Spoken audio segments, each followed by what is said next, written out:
At the Thanksgiving party, my grandmother slammed her hand on the mahogany table and yelled at me. Why is an elderly couple living in the $7.8 million vacation home I bought for you?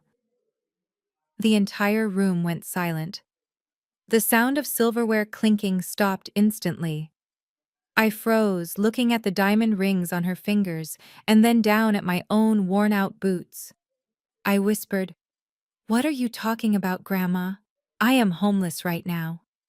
At that moment, my sister turned pale, and my brother-in-law dropped his fork. Before I tell you how a lawyer walked in and changed my life forever, let me know where you are watching from in the comments below.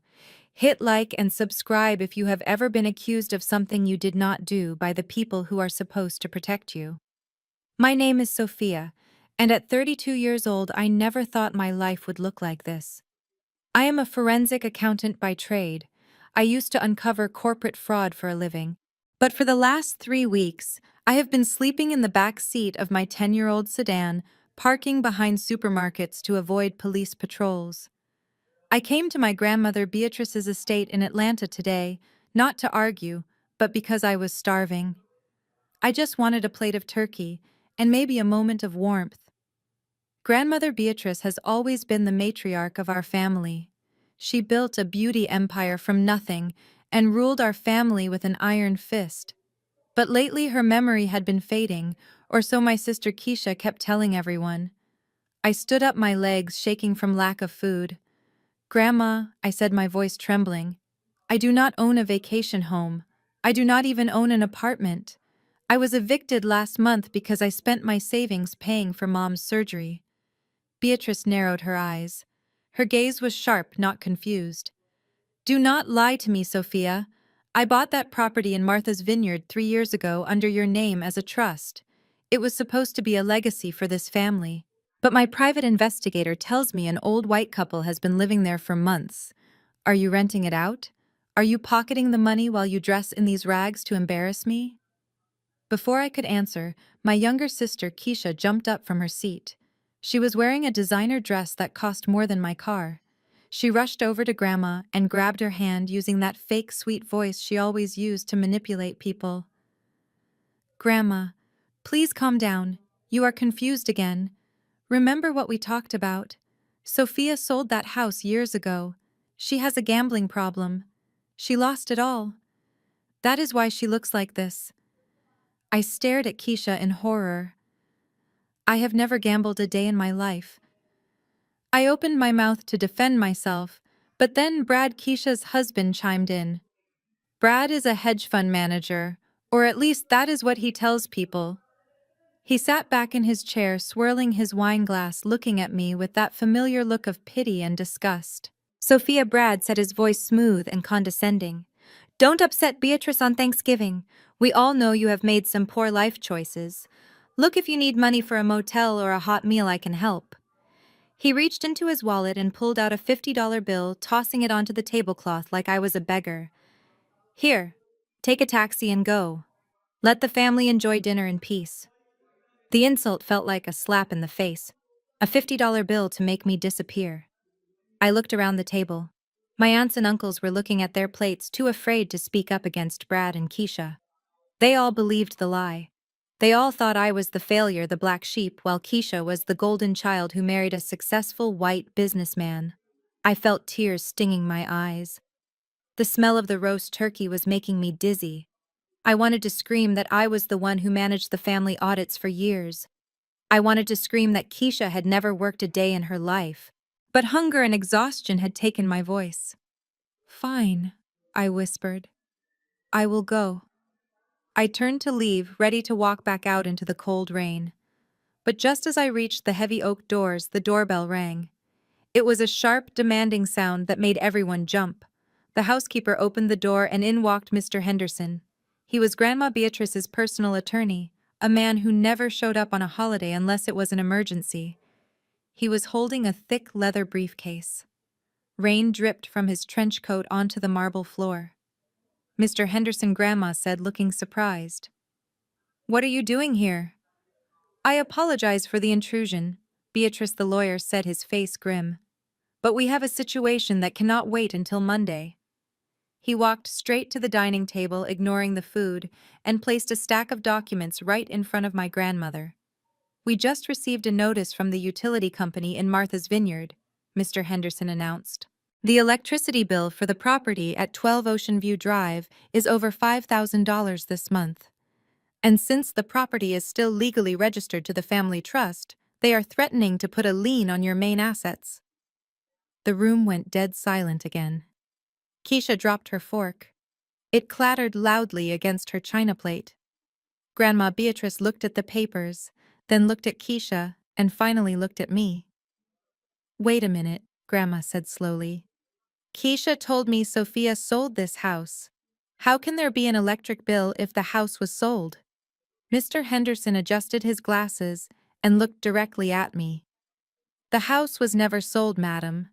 According to the county records, the deed is still firmly in the name of Sophia Vance. However, there is something very strange. The utility usage suggests a large family is living there full-time, yet Sophia is standing right here." I felt the blood drain from my face. I own a house. I own a multi-million-dollar estate. I looked at Brad. For the first time, his arrogant smile was gone. He looked terrified. He was staring at the lawyer, sweat forming on his forehead. Sophia Grandma yelled, her voice booming. "Explain this. If you still own the house, why are you sleeping in a car?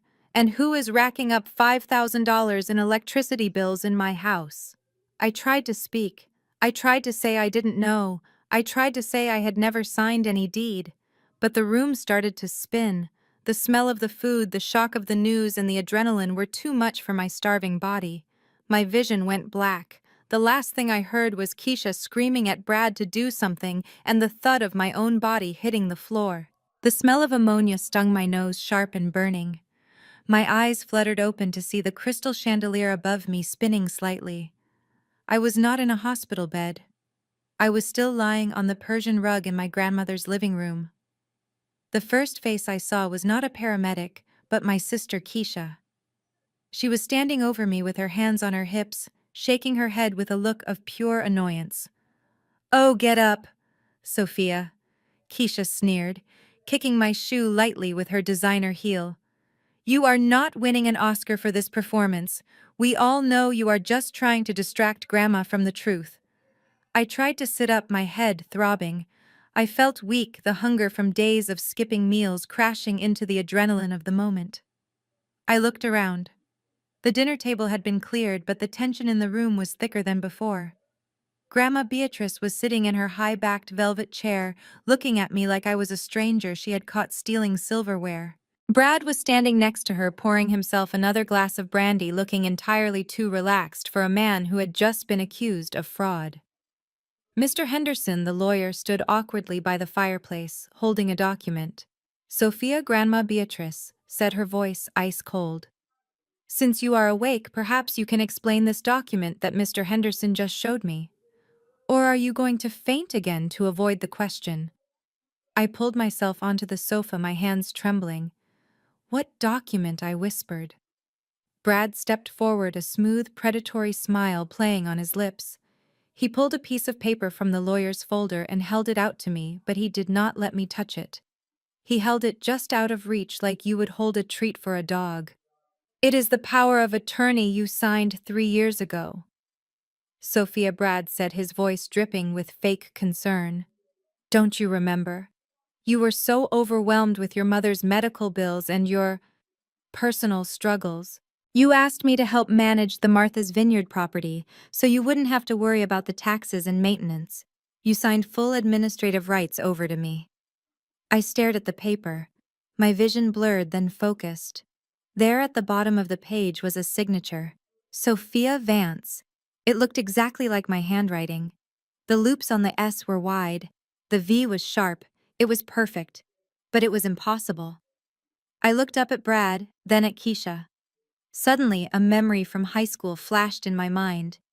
I remembered sitting at the kitchen table watching Keisha practice writing my name over and over again on a notepad. She used to forge my signature on her report card so Mom wouldn't see her failing grades. She had perfected my handwriting years ago. "I did not sign this," I said, my voice rising. I was in the hospital having my appendix removed on the date listed on this paper. Check the medical records. Keisha forged this. Keisha let out a dramatic gasp. She covered her mouth with her hand, looking at Grandma with wide, tearful eyes. Grandma, do you hear her? Now she is accusing me of being a criminal. First, she lies about being homeless, now this. She is jealous of my marriage, jealous of my life, so she tries to destroy us. Enough, Grandma Beatrice slammed her hand on the armrest of her chair. The sound echoed like a gunshot. She stood up, her small frame radiating a terrifying power. She walked over to me, snatched the paper from Brad, and shoved it into my face. I know your signature, Sophia, Grandma hissed. I have seen it on birthday cards for 30 years. This is your hand. Do not insult my intelligence. You signed this power of attorney because you are weak. You let a man handle your business because you were too lazy or too incompetent to do it yourself. And now you want to play the victim. Grandma, please. I begged, tears streaming down my face. Brad is lying. I did not know about the house. I did not know about the tenants. Stop lying, Beatrice screamed. Her face was red with rage. Brad just explained everything to me while you were pretending to be unconscious. He told me he found tenants for the house to help generate income for you. He said he has been sending you the rent checks every month for 2 years, $4,000 a month. My jaw dropped. Rent checks. I had never seen a dime. I looked at Brad. He gave me a tiny wink so subtle that only I could see it. I have the bank transfer receipts right here, Beatrice, Brad said, pulling out a stack of fabricated papers. I sent the money to the account Sophia gave me. If she squandered it on gambling or other habits, that is not my fault. I was just trying to be a good brother-in-law and protect the family asset. Grandma looked at the receipts, then looked at me with pure disgust. You have been receiving $4,000 a month plus a free $7 million home, and you show up here looking like a beggar claiming you sleep in a car. You are sick, Sophia. You are a pathological liar and a thief. You probably spent that rent money on drugs or debt, and now you have the audacity to come into my home on Thanksgiving and accuse this good man of fraud. No, I screamed, standing up. There is no money. There are no tenants. The people living in that house are Brad's parents. The room went silent again. Grandma looked at Brad. Brad shook his head sadly. Beatrice, she is hallucinating. My parents live in a retirement community in Florida. You know that? The people in the Martha's Vineyard house are a lovely, elderly couple named Mr. and Mrs. Smith. They are respectable tenants. Sophia is just making up wild stories because she got caught. Grandma turned back to me. Her eyes were hard as stone. There was no love left in them, only shame. Get out, she whispered. Grandma, Get out, she roared, pointing a shaking finger at the door. You are a disgrace to this family. You have taken my generosity and spat on it. I gave you a legacy and you turned it into a scheme. I do not want to see your face again until you bring me the full accounting of where that rent money went. And if you dare go near that property and harass Brad's tenants, I will have you arrested. But Grandma, please listen. Mr. Henderson, Grandma commanded. Escort her out and change the gate codes. She is no longer welcome here. The lawyer stepped forward, looking apologetic but firm. Ms. Vance, please. Do not make this harder than it needs to be. I looked at my family one last time. Keisha was smirking, resting her head on Brad's shoulder. Brad was looking at his watch, bored. My aunts and uncles looked away, refusing to meet my eyes. They chose the comfortable lie over the difficult truth. They chose the successful white son-in-law over the struggling black daughter. I grabbed my worn-out purse and turned around. The walk to the front door felt like the longest walk of my life. The heavy oak door slammed shut behind me with a finality that shook my bones. Outside, the weather had turned brutal. An ice storm had settled over Atlanta. The wind howled through the manicured trees of the estate. I walked down the long driveway, shivering violently in my thin coat. My car, a rusted 2012 Honda Civic that served as my bedroom. My closet and my safe haven was parked by the service gate. I climbed inside. The leather seats were freezing hard as rock. I turned the key. The engine sputtered, coughed, and struggled to turn over. For a terrifying second, I thought it wouldn't start, leaving me trapped here. But finally, it roared to life with a noisy rattle. I turned on the heater, blowing cold air onto my frozen hands. I looked up at the mansion on the hill. The windows were glowing with golden light. I could see the silhouettes of my family moving around, resuming their dinner, laughing, drinking wine safe and warm. They had erased me. In the span of an hour, I had gone from a family member to a criminal. But as I sat there watching the snow accumulate on my windshield, something inside me shifted. The shock was fading, replaced by a cold, hard anger. Brad had made a mistake. He had gotten greedy. He said there were tenants paying rent. He said his parents were in Florida. I shifted the car into drive. I wiped the tears from my cheeks. I was not going to a shelter. I was not going to find a bridge to sleep under. I checked my gas gauge. Half a tank, enough to get to the interstate. I am going to Martha's Vineyard, I said aloud to the empty car. I pulled out of the gate, leaving the warmth of the lies behind me, driving straight into the cold truth. I was going to find out exactly who was living in my house. And if Brad thought a forged piece of paper could stop a forensic accountant who had nothing left to lose, he was about to learn a very painful lesson. The drive from Atlanta to Massachusetts is long enough to break anyone's spirit, especially when you are driving a car with a broken heater and barely enough gas money to make it across state lines. I drove for 18 hours straight. I stopped only to use public restrooms and to nap for 20 minutes at a time in well-lit rest stops. My back ached, my eyes burned, and my stomach growled, but the anger kept me awake.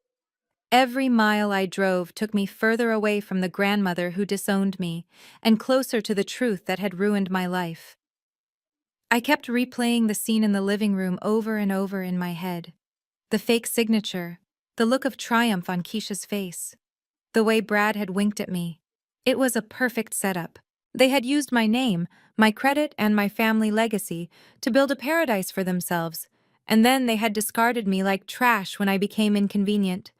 When I finally reached the ferry terminal for Martha's Vineyard, I had to count out my last crumpled bills to pay for the ticket. I stood on the deck of the ferry, the cold Atlantic wind whipping my hair across my face, watching the island get closer. This was a place for presidents, celebrities, and old money. It was not a place for a broke forensic accountant with a bruised ego and a 10-year-old Honda. I drove off the ferry and followed the GPS to Edgartown. The houses got bigger and the fences got higher the further I drove. Finally, the GPS announced I had arrived. I stopped the car and stared. 12 Ocean View Drive was not just a house. It was a masterpiece. It sat on a cliff overlooking the gray, churning ocean. It had cedar shingles that had weathered to a perfect silver-gray-white trim that sparkled even under the cloudy sky, and a manicured lawn that looked like a golf course. A long gravel driveway led up to the main house, lined with hydrangeas that were dormant for the winter, but clearly well-tended. And there, in the driveway of my house, was a scene that made my blood boil. Despite the cold weather, there were outdoor heaters set up on the expansive stone patio. A group of people were gathered around a stainless steel grill that looked like it cost more than my college tuition. I recognized them immediately. It was Mr. and Mrs. Harper, Brad's parents. They were not in a retirement home in Florida. They were here wearing cashmere sweaters and holding crystal wine glasses, laughing with a couple of neighbors. Mr. Harper was flipping steaks on the grill, looking like the lord of the manor. Mrs. Harper was arranging flowers on an outdoor dining table. They looked comfortable. They looked entitled. They looked like they belonged here. I felt a surge of nausea. This was the property Grandma Beatrice had bought for me. This was the asset that was supposed to secure my future. And here were two people who had never worked a day for my family living in it like royalty while I slept in a car. I parked my rusted Honda right in front of their pristine white gate. I didn't care that it blocked their view. I stepped out, smoothing down my wrinkled coat, trying to summon every ounce of dignity I had left. I punched in the gate code I remembered from the original deed paperwork I had seen years ago. Nothing happened. They had changed the code. I reached through the bars and pressed the intercom button. I held it down until the buzzing sound cut through their jazz music and laughter. I saw Mrs. Harper look up annoyed. She said something to her husband, set down her wine glass, and walked toward the gate. As she got closer, I could see the disdain on her face. She was a tall woman with perfectly coiffed silver hair and a string of pearls that probably cost 5 grand. She looked at me through the bars, her eyes scanning my messy hair, my cheap coat, and my tired face. She didn't ask who I was. She didn't ask what I wanted. She just sighed a loud, exaggerated sound of impatience. "Oh, finally," she said, her voice dripping with irritation. "You are the girl from the catering agency, right? You are over an hour late. The guests are already hungry." I stared at her. She thought I was the help. Of course she did. In her world, a black woman standing at the gate in a beat-up car could only be there to serve food or clean toilets. "I am not the caterer," I said, my voice shaking slightly. "Open the gate." Mrs. Harper let out a sharp laugh. "Excuse me. Do not take that tone with me, young lady. I do not care if the agency is short-staffed. If you want to get paid, you will go around to the service entrance on the north side of the property. Do not bring that ugly car into the main driveway. My husband just had the gravel raked." She turned to walk away, dismissing me as if I were a stray dog. "Mrs. Harper," I shouted, "I am not the help. I am Sophia Vance, and you are trespassing in my house." She stopped. Her back went stiff. She turned around slowly, her face transforming from annoyance to something colder, something dangerous. She walked back to the gate, gripping the iron bars with her manicured hands. "Oh," she said softly, "so you are Sophia. Brad warned us you might show up eventually." She didn't look scared. She didn't look guilty. She looked amused. "Warned you?" I asked, gripping the bars on my side. "Did he warn you that he stole this house? Did he warn you that I am going to have you evicted?"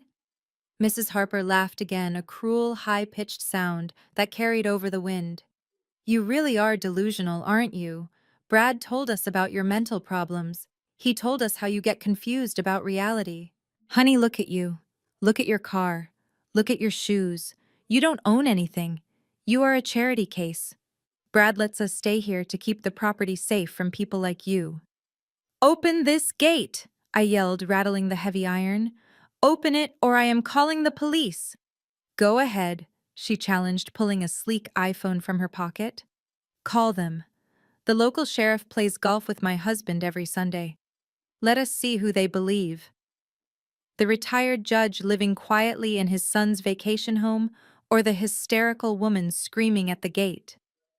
She dialed a number and put the phone to her ear, staring me dead in the eye. "Brad, darling," she said into the phone, her voice suddenly sweet. "Yes, I am afraid you were right. That girl is here, the crazy one. Yes, she is making a scene at the gate. She is scaring the neighbors. No, don't worry, I will handle it. Just tell the police to hurry." She hung up and smiled at me, a smile that said she had already won. "You should run along now, Sophia," she said. "The police on this island are not very friendly to strangers who disturb the peace. Especially strangers who look like you." I stood there, my hands freezing on the cold metal of the gate. I watched her turn her back on me and walk back to her party. I watched Mr. Harper hand her a glass of wine. I watched them toast to the good life, my life, the life they had stolen. I didn't run, I didn't get back in my car. I pulled out my own phone. My hands were shaking not from cold but from rage. I dialed 911. "Emergency," the operator said. "I would like to report a break-in," I said, my voice steady and hard. "I am the owner of 12 Ocean View Drive, and there are intruders in my home." I knew Mrs. Harper was right about one thing. The police were coming. But she was wrong about everything else. She thought this was just a family dispute she could brush away with power and privilege. She didn't know that she had just started a war with a woman who knew how to follow every single penny. I hung up the phone and waited for the sirens, my eyes fixed on the house that was about to become a battlefield. The flashing blue and red lights of the police cruiser reflected against the wet pavement of the driveway. I stood by my rusted car with my arms crossed over my chest, trying to stop the shivering. When I saw the Edgartown police car pull up, I felt a momentary surge of relief. I believed that the law was black and white. I believed that a deed with my name on it meant ownership. I was about to learn that in places like Martha's Vineyard, the truth is often decided by who you know and how much money you appear to have. Two officers stepped out of the vehicle. They were both tall, broad-shouldered, and white. They did not look at me. They looked past me toward the Harpers who were standing on the heated patio, looking like the victims of a terrible inconvenience. "Officer," I called out, taking a step forward. "I am the one who called. My name is Sophia Vance. I am the owner of this property, and these people are trespassing." The older officer held up a hand to silence me without even making eye contact. He walked straight past me to the gate where Mr. Harper was waiting. I watched in disbelief as the officer's stern face softened into a friendly smile. "Good evening, Mr. Harper," the officer said, reaching out to shake the intruder's hand through the bars. "I am sorry for the disturbance." Mrs. Harper said there was a situation with a confused individual. I felt the air leave my lungs. They knew each other. Of course they knew each other. "Officer," I shouted, my voice cracking with frustration, "he is not the homeowner. I am. I have the digital copy of the deed right here on my phone. Please look at it." Finally, the officer turned to me. His eyes were cold and suspicious. He looked at my messy hair, my cheap coat, and my old car. Then he looked back at the Harpers in their cashmere and pearls. The judgment was instantaneous. "Ma'am, keep your voice down, or I will detain you for disorderly conduct," the officer warned. He turned back to Mr. Harper. "Sir, do you have proof of residency?" Mr. Harper put on a performance worthy of an award. He looked sad and weary, like a grandfather who was being bullied. "Yes, officer," he said, pulling a folded document from his sweater pocket.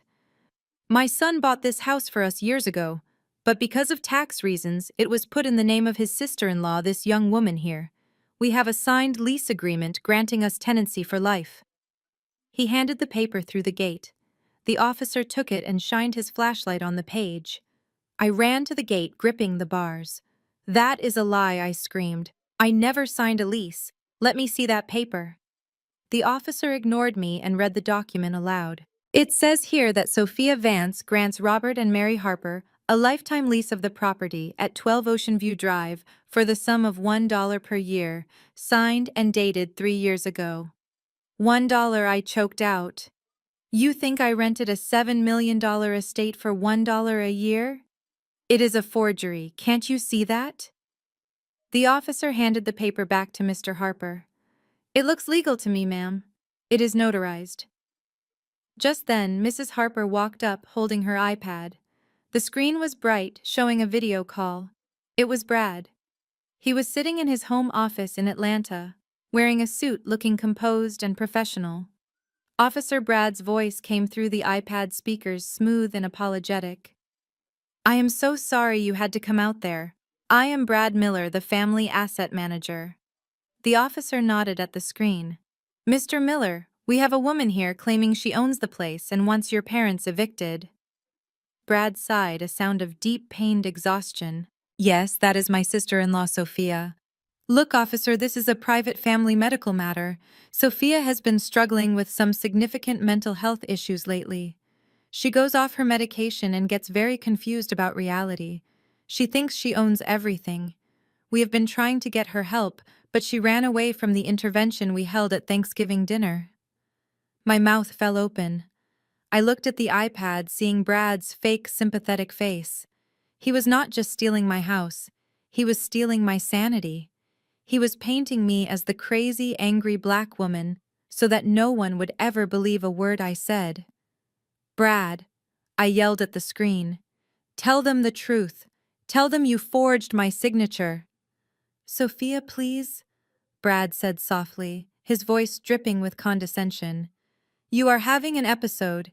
Just get back in your car and go home. We can talk about this when you are stable. The officer turned to me, his hand resting on his belt near his taser. He had heard enough. In his mind, the story made perfect sense. The wealthy white family was being harassed by the unstable relative.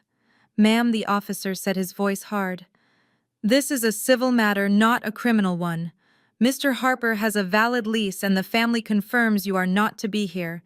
You are trespassing on private property." "Trespassing?" I repeated, tears of rage stinging my eyes. "It is my name on the deed."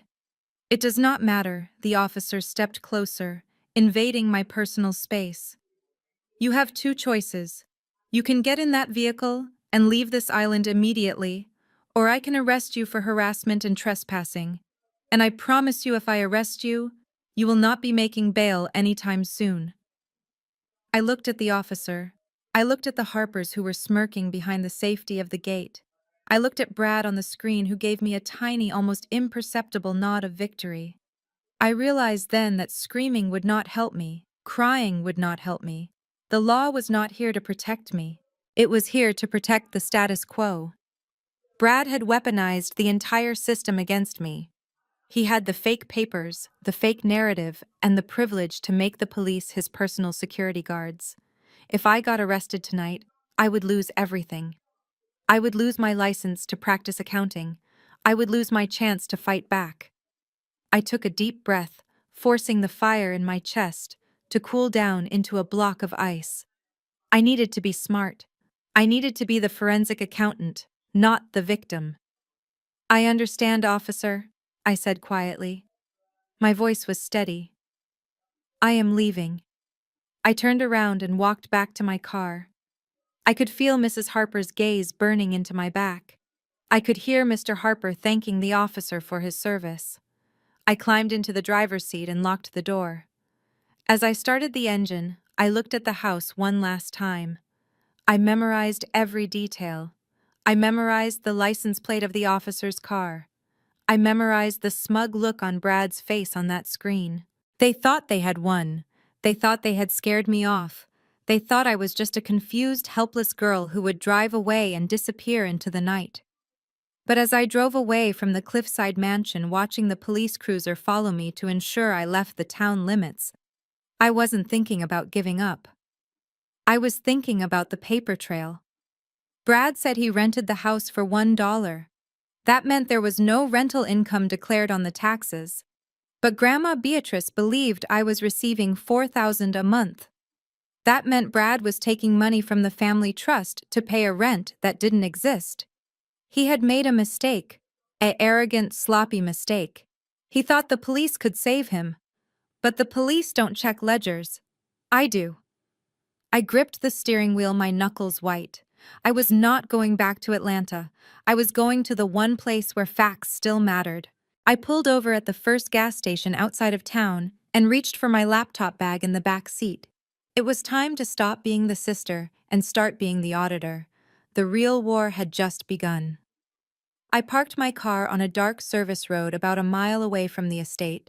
I turned off the engine and the headlights and sat in the silence of the night. The clock on my dashboard read 2 in the morning. My stomach was twisting with hunger and fear, but my mind was razor sharp.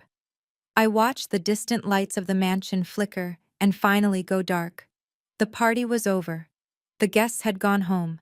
Brad and his parents were sleeping in my beds under my roof, thinking they had successfully scared me off. I pulled up the hood of my coat and stepped out into the freezing wind. I walked along the edge of the woods, avoiding the gravel driveway that would crunch under my boots. I moved like a ghost toward the back of the property where the service entrance was located. I knew from my years of auditing wealthy clients that they always made one fatal mistake. They were careless with their garbage. They believed that once something was thrown in a bin, it ceased to exist.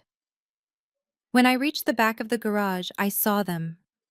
3 large blue recycling bins lined up neatly against the wall. My heart was pounding in my chest. If the motion sensor lights turned on, or if Mrs. Harper woke up and looked out the window, I would be arrested for sure. This time, there would be no warning. I lifted the lid of the first bin. Empty wine bottles, dozens of them. Expensive vintage Cabernet that probably cost more than my monthly rent used to be. I closed it and moved to the second bin. It was full of food waste from the catering. The smell made my empty stomach cramp violently, but I forced myself to keep looking. I opened the third bin. It was filled with paper. My pulse quickened. I reached in and pulled out a handful. It was junk mail mostly, catalogs for yachts, for flyers for charity galas. But as I dug deeper toward the bottom, I felt the texture of something different. Thicker paper, bond paper, the kind used for official banking documents. I pulled out a heavy black trash bag that had been stuffed at the very bottom. It was ripped open and inside were hundreds of strips of paper. They had used a shredder, but it was a cheap strip shredder, not a cross-cut one. It was the kind of laziness I saw all the time in corporate fraud cases. The arrogance of thinking no one would ever bother to tape the pieces back together. I grabbed the bag and ran. I ran back through the woods, clutching the garbage bag to my chest like it was a bag of diamonds. I didn't stop until I reached my car. My hands were shaking so badly I could barely unlock the door. I drove to a 24-hour truck stop about 10 miles away. I parked in the back corner of the lot under a flickering street lamp. I reclined my seat and dumped the contents of the bag onto my lap in the passenger seat. For the next 4 hours, I did not move. I did not blink. I became a machine. I had a roll of clear Scotch tape in my glove compartment, a remnant from when I used to wrap Christmas presents for the family that now hated me. I turned on my dome light and started the work. This was what I was born to do. This was forensic accounting in its rawest form. I sorted the strips by color, then by font, then by the jagged edges of the tears. Piece by piece, the truth began to take shape. The first document I reconstructed was a bank statement from a bank in the Cayman Islands. The account holder name was Sophia Vance. I stared at my name typed in bold black letters.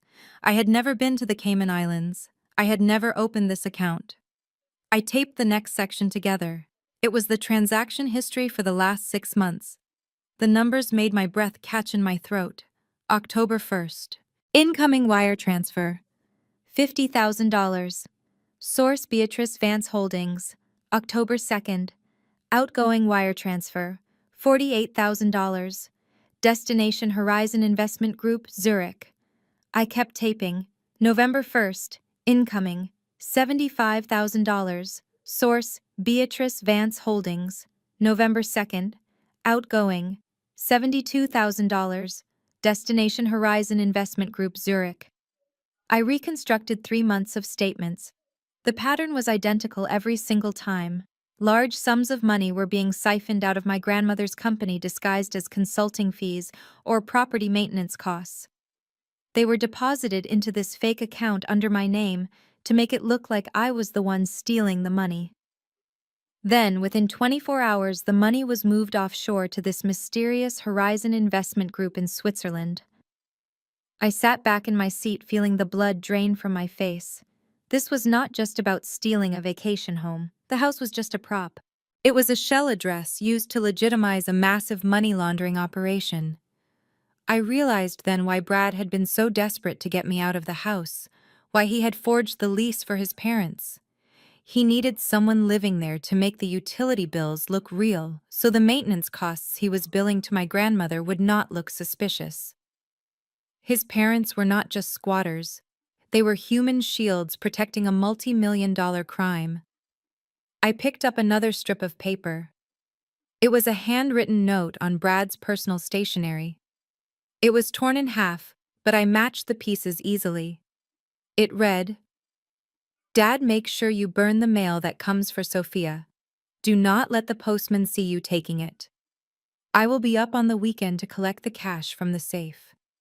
I felt a cold chill run down my spine. Cash. There was a safe in the house. My mind raced back to the Thanksgiving dinner. Brad's arrogance, Keisha's nervousness. They were not just mean relatives, they were felons. They were using my identity to steal from my grandmother and funneling the wealth into their own private offshore accounts. If the IRS ever audited my grandmother, they would see the money going to Sophia Vance. I would be the one going to prison for embezzlement and tax evasion. Brad would be untraceable, safe in Switzerland with his millions. I looked at the dashboard clock. It was 6 in the morning. The sun was starting to rise, painting the sky a bruised purple. I looked down at the taped-together documents scattered across my lap. They were ugly and crumpled and smelled like stale wine, but they were the most beautiful things I had ever seen. They were my weapon. But they were not enough. A few taped-together bank statements from a trash can would not hold up in court against Brad's high-priced lawyers. They would say I forged them just like they said I forged the deed. They would say I was crazy. I needed the source. I needed to trace that Swiss account. I needed to know who owned Horizon Investment Group. I opened my laptop. It had 12% battery left. I tethered it to my phone's weak signal. I logged into a database that I still had access to from my old job. It was a global registry of corporate entities. It was expensive to use, and I was technically violating my severance agreement by accessing it, but I didn't care. I typed in Horizon Investment Group. No results. It was a ghost company. I tried searching by the Swift code on the bank statement. Nothing. I felt a wave of despair. Brad was smart. He had hidden his tracks well. Then I looked at the handwritten note again. The one about the safe. I will be up on the weekend to collect the cash. Cash left no paper trail.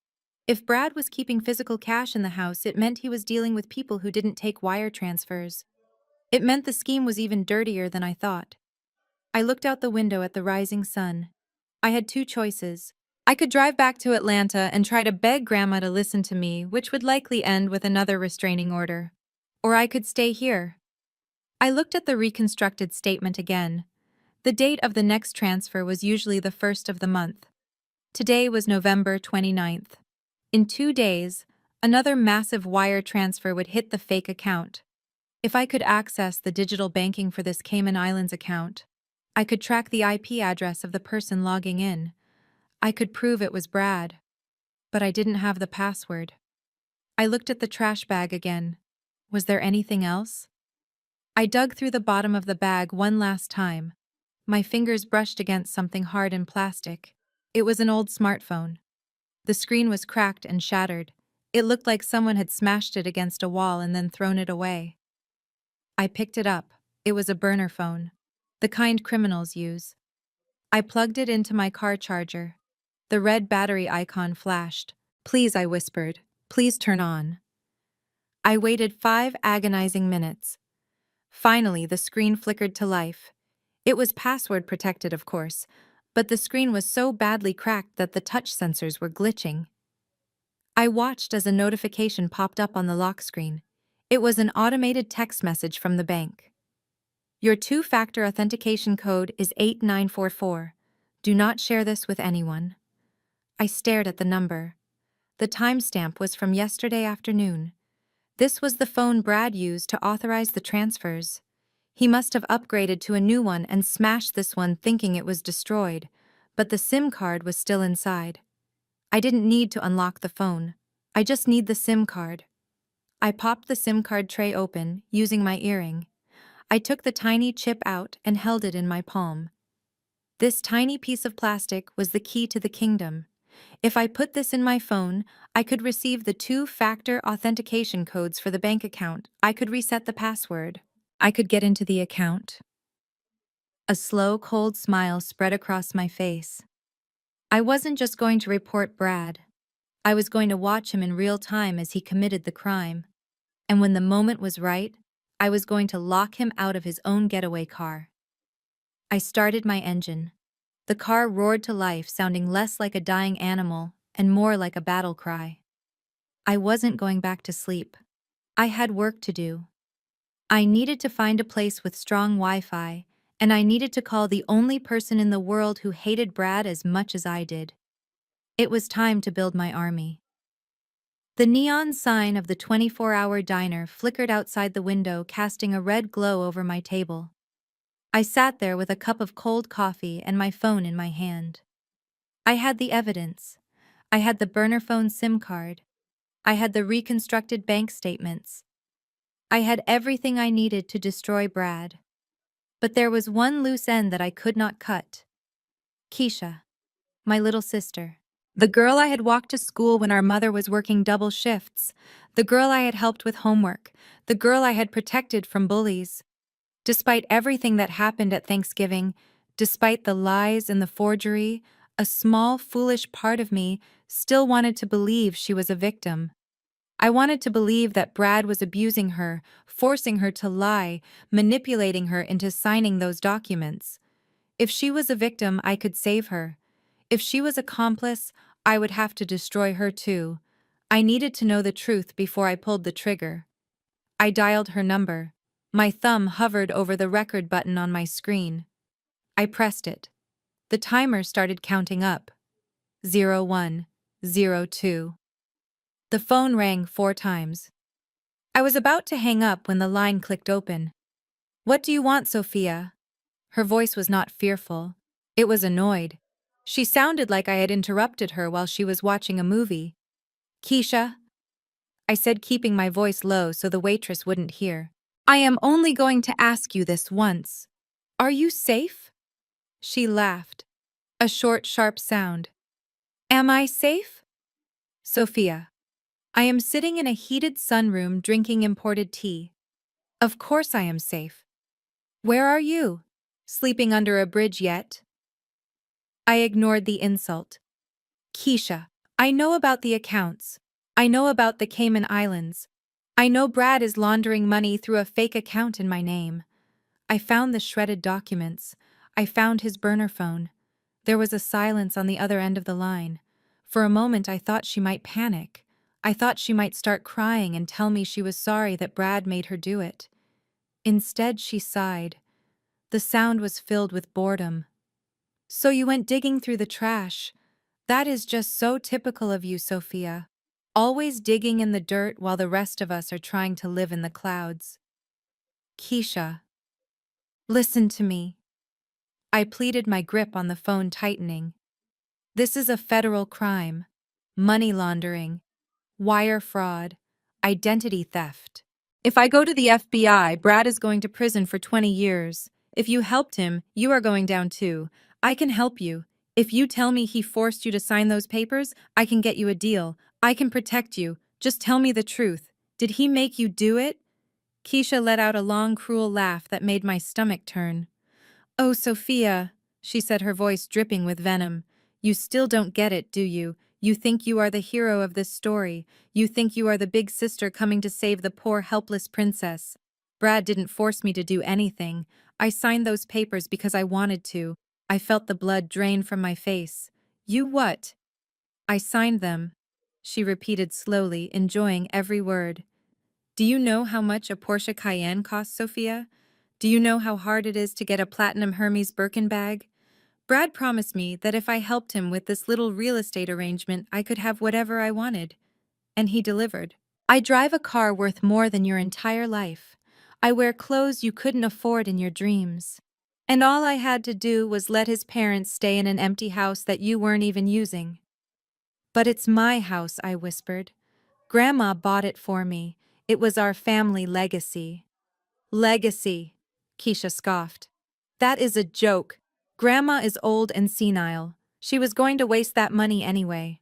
Brad knows how to make money grow. He is a genius. And unlike you, he treats me like a queen. You want me to betray my husband for what? For loyalty. Loyalty doesn't pay for first-class flights, Sophia. Loyalty doesn't get you into the country club." I closed my eyes. The image of the little girl I used to carry on my back vanished, replaced by the monster speaking to me on the phone. "He is using you, Keisha," I said, my voice trembling with rage. "He is putting everything in my name and your name. When this blows up, and it will blow up, he is going to have his bags packed for a non-extradition country. He will leave you behind to take the fall. He doesn't love you. He loves that you are stupid enough to sign his crimes." "Don't you call me stupid," she snapped, her voice rising. "You are the stupid one. You are the one living in a car. You are the one with no friends, no husband, and no money. And let me tell you something else, big sister. You can go to the FBI. You can go to the police. It won't matter. Why, I asked. Because Brad is a white man on Wall Street, and you are a broke black woman with a history of instability, Keisha said. Her words were calculated to hurt in the deepest possible way. He knows the game, Sophia. He plays golf with the judges. He drinks scotch with the prosecutors. He has the complexion for protection. Who are they going to believe? The successful investment manager or the jealous homeless sister who has been harassing his elderly parents? You are a nobody. You are a failure. Go ahead and fight him. You will only end up in a cell. I sat there in the diner listening to my own sister use the racism of the system as a weapon against me. She had sold her soul for a handbag. She had sold her sister for a car. She had internalized every hateful thing the world thought about us, and she was using it to destroy me. Is that all? I asked, my voice suddenly very calm. Yes, that is all, Keisha said. Do us both a favor. Disappear. Go find a shelter. Stop embarrassing the family. I looked at the timer on my screen. 5 minutes and 30 seconds. Every word recorded. Every confession captured. Goodbye, Keisha, I said. I hung up the phone before she could say another word. I sat in the silence for a long time. I looked at the coffee cup. I looked at my hands. I expected to cry. I expected to feel heartbroken. But instead, I felt lighter. The burden of protecting Keisha was gone. The weight of being the big sister was gone. She had made her choice. She had chosen the Porsche over her blood. She had chosen the oppressor over her family. I saved the recording and uploaded it to 3 different cloud servers. Then I emailed a copy to a secure drive. Keisha was right about one thing. Brad knew the game. He knew how to play the system. But she was wrong about me. I wasn't just a broke black woman. I was a forensic accountant who had just been handed a confession on a silver platter. She thought her husband was untouchable because of his skin color and his bank account. She forgot that numbers don't see color. Numbers don't care about country clubs. Numbers don't lie. I stood up and left a $5 tip on the table. It was the last of my cash, but I didn't care. I walked out of the diner and into the morning sun. I wasn't Sophia the sister anymore. I wasn't Sophia the granddaughter. I was Sophia the auditor. And I was about to close the books on this entire family. I got back into my car and opened my laptop. I had the SIM card. I had the bank statements. And now, thanks to Keisha's arrogance, I had the motive and the confession. It was time to stop digging in the trash and start digging their graves. I typed in the number for the one man who could help me turn this evidence into an indictment. It was time to call the FBI. The drive back to Atlanta felt different than the drive up. I wasn't running away anymore. I was driving toward a war. I had the burner phone in my pocket and the confession on the cloud. I thought I was ahead of the game. I thought I had the element of surprise.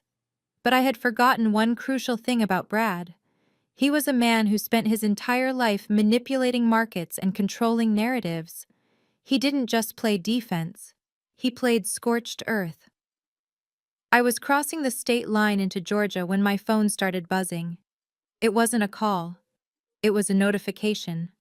Then another. Then 100. My phone vibrated so hard it rattled against the cup holder. I glanced down and saw the logo of a popular Atlanta gossip blog that covered the city's black elite. The headline made me slam on my brakes and pull onto the shoulder of the highway. It read, "Disgraced Vance heiress caught in drug-fueled embezzlement scandal." My hands were shaking as I unlocked the screen. There was a photo of me. It was taken from a distance, probably 2 days ago when I was sleeping in my car. My hair was messy, my eyes were dark with exhaustion, and I looked disheveled. But the caption didn't say I was homeless. It said I was high. I scrolled down, my heart hammering against my ribs like a trapped bird. The article was a masterpiece of fiction. It claimed that Sophia Vance, the granddaughter of the esteemed Beatrice Vance, had been fired from her accounting firm for stealing client funds to support a severe opioid addiction. It cited anonymous sources close to the family. Brad. He had not just stolen my money. He was destroying my credibility before I could even open my mouth. He knew that if I went to the police now, I wouldn't look like a whistleblower. I would look like a desperate junkie trying to blackmail her successful family. I opened my email. My inbox was flooded. The first email was from the State Board of Accountancy. The subject line was, "Notice of immediate suspension. Dear Ms. Vance, due to credible allegations of gross professional misconduct and misappropriation of funds, your CPA license has been temporarily suspended pending a full ethics board review. You are hereby ordered to cease all professional activities immediately." I dropped the phone in my lap. I felt like I couldn't breathe. My license was my life. It was the one thing I had built that had nothing to do with my grandmother's name. It was my shield, my identity, and my only way to make a living. Brad had taken a torch to it in less than an hour. Then the second bomb dropped. A news alert popped up on my screen. This one was from the Financial News Network. Beatrice Vance Holdings stock plummets 10% following rumors of family embezzlement scandal. CEO Beatrice Vance rushed to St. Mary's Hospital after collapsing at her home. Grandma. I didn't think. I didn't care about the license. I didn't care about the lies. I threw the car into drive and floored the gas pedal. The speedometer climbed past 80, then 90. I wove through traffic, tears streaming down my face. Brad had calculated this too. He knew the news would break her heart. He knew the stress would be too much for her fragile heart. He wasn't just a thief. He was a killer. I reached St. Mary's Hospital in record time. I abandoned my car in the emergency loading zone and ran through the automatic doors. My boots squeaked on the linoleum floor. I looked wild. I looked exactly like the drug addict Brad said I was. I ran to the front desk. "My grandmother!" I gasped, gripping the counter. "Beatrice Vance. Is she okay? Where is she?" The nurse looked up, her eyes widening as she recognized me. She didn't look sympathetic. She looked at me with a mixture of fear and judgment. She slowly reached for the phone on her desk. "Miss Vance," she said, her voice tight. "You need to leave." "I am not leaving," I shouted. "That is my grandmother. Is she alive?" Before the nurse could answer, a heavy hand grabbed my shoulder and spun me around. It was my Uncle Marcus. He was a large man, usually jovial, but today his face was twisted in a snarl of pure hatred. Behind him stood my Aunt Sarah and two of my cousins. They formed a wall between me and the elevators. "You," Uncle Marcus spat, shoving me backward. "You have the nerve to show your face here, after what you did." "Uncle Marcus, please," I begged, holding up my hands. "It is a lie. Brad is lying. I didn't steal anything." "Don't you say his name!" Aunt Sarah screamed, stepping forward. Her eyes were red from crying. "Brad is the only one holding this family together while you tear it apart. He is in there right now, paying for the best cardiologists in the state. He is saving her life while you try to kill her." "No," I cried. "He caused this. He released that story. He is laundering money, Aunt Sarah. You have to believe me." "Believe you?" Uncle Marcus laughed, a bitter, ugly sound. "Look at you, Sophia. Look at the news. We saw the bank records Brad showed us. We saw the transfers to your account. You stole from the woman who raised you to buy drugs, and now she is lying in a coma because her heart couldn't take the shame." A coma. The word hit me like a physical blow. Grandma was in a coma. "I need to see her," I whispered. "I need to tell her I didn't do it." "You are not going anywhere near her," Uncle Marcus said. He signaled to the hospital security guards who were running toward us. "We have already spoken to the administration. You are banned from the premises. If you try to go up to the VIP floor, we will press charges for harassment." The security guards grabbed my arms. They weren't gentle. They dragged me backward toward the exit. "Wait!" I screamed, fighting against their grip. "You are protecting the wrong person. He is going to take everything. Check the accounts.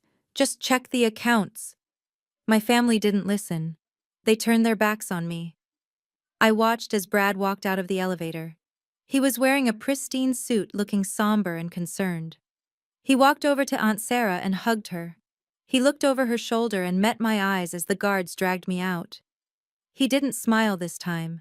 He just stared at me with cold, dead eyes. He had taken my home.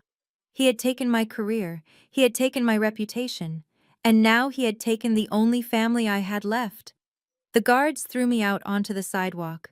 "Stay away from here," one of them warned. "We don't want trouble with junkies." I stood up, brushing the dirt off my coat. People walking by stared at me. I could hear them whispering, "That is her. That is the granddaughter who stole the money."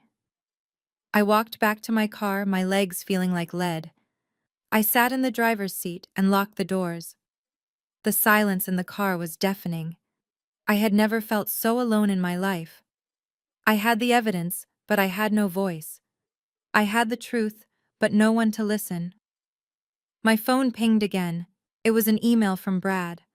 The subject line was simple: checkmate. I opened it. There was no text, just a PDF attachment. It was a restraining order filed an hour ago, granting him full medical power of attorney over Beatrice Vance due to her incapacitation. He had total control. He controlled the company. He controlled the money. And now he controlled whether my grandmother lived or died. I put my head on the steering wheel and screamed. I screamed until my throat was raw. I screamed until the windows fogged up. But then I stopped.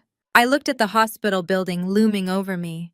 I thought about Grandma lying in that bed, helpless, with a viper sitting by her side, holding her hand. He thought he had buried me. He thought he had stripped me of everything that made me powerful. But he had made one miscalculation. He had taken away my fear. When you have lost your reputation, your family, and your livelihood, you have nothing left to lose. And a person with nothing to lose is the most dangerous person in the world. I wiped my face. I put the car in gear. I wasn't going to go cry in a corner. I had one card left to play. A card Brad didn't know I had. I needed an ally who didn't care about gossip blogs or stock prices. I needed someone who hated Brad almost as much as I did. I drove away from the hospital, leaving my heart behind, and headed toward the one office in Atlanta that Brad Miller was terrified of. I was going to see Mr. Carter, my grandmother's oldest rival. I drove straight to the towering glass building in downtown Atlanta that housed Carter Industries. My hands were gripping the steering wheel so hard, my knuckles were white. Elijah Carter was a legend in this city, not because he was loved, but because he was feared. He was my grandmother's oldest rival. 30 years ago, Beatrice Vance had outmaneuvered him in a hostile takeover that cost him millions. He had hated the Vance name ever since. Most people would run away from a man like that. But I was banking on the fact that his hatred for my family was exactly what I needed.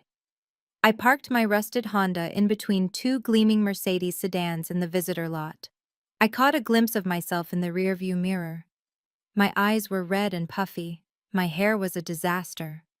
My coat was stained with dirt from the hospital sidewalk. I looked exactly like the drug addict the news articles said I was. But I didn't care. I grabbed my laptop bag and marched toward the entrance. The security guard at the front desk looked at me with immediate suspicion. He started to reach for his radio, probably to call the police, but I slammed my hand on the marble counter before he could speak. "Tell Elijah Carter that Sophia Vance is here," I said, my voice low and steady. "Tell him I have the tax returns he has been trying to find for the last decade." It was a bluff, of course. I didn't have his tax returns. But I knew enough about corporate warfare to know that information was the only currency men like Carter respected. The guard hesitated. He made a call. 2 minutes later, I was being escorted to the top floor. Elijah Carter was sitting behind a desk that looked like it was carved from a single piece of obsidian. He was an older man with silver hair and eyes that looked like they could cut glass. He didn't stand up when I walked in. He just stared at me with a look of amused disgust. "Well, well," Carter said, his voice deep and gravelly. "If it isn't the prodigal granddaughter. I saw the news, Sophia. Embezzlement, drugs. It seems the apple doesn't fall far from the rotten tree. Did you come here to beg for a job cleaning my floors?" I didn't flinch. I walked straight to one of the leather chairs opposite his desk and sat down without being invited. "I am not a junkie, Mr. Carter," I said, locking eyes with him. "And I am not here to beg. I am here to make a trade." He laughed. A dry, humorless sound. "A trade? You have nothing, Sophia. Your assets are frozen. Your license is suspended. You are radioactive. Why shouldn't I call security and have you thrown out right now?" "Because I am the best forensic accountant in the Southeast," I said. I leaned forward. "You are currently in a bidding war for the acquisition of the Delta Logistics Group. You are losing because their valuation is too high. But I know that their CFO has been hiding liabilities in shell companies to inflate their stock price." Carter stopped laughing. He leaned forward, his interest piqued. "How do you know that?" "Because I audited their subsidiary 3 years ago." I lied smoothly. "I didn't audit them, but I knew the patterns. I can find the hole in their books in 24 hours. I can save you $50 million on that acquisition. And once I am done with them, I can look at your own books. I know you are overpaying on your capital gains taxes. I can find you legal loopholes that your current accountants are too scared to use." Carter looked at me for a long time. He was assessing me not as a person, but as an asset. He saw the desperation, but he also saw the intelligence. He saw the hunger. "And what do you want in return?" he asked. "Money." "No," I said. "I don't want your money. I want a lawyer. Not just any lawyer. I want a shark. I want someone who isn't afraid of the Vance family name. Someone who can file a federal injunction before my grandmother's lawyers can even finish their morning coffee. And I want security. I want 2 armed guards who answer only to me." Carter sat back in his chair and steepled his fingers. "You want to go to war with your own family." "They are not my family anymore," I said, my voice cold. "They are my targets. Brad Miller has stolen my identity and is killing my grandmother. I am going to bury him. But I need a shield while I load the gun." Carter smiled. It was a terrifying smile. He picked up his phone and pressed a button.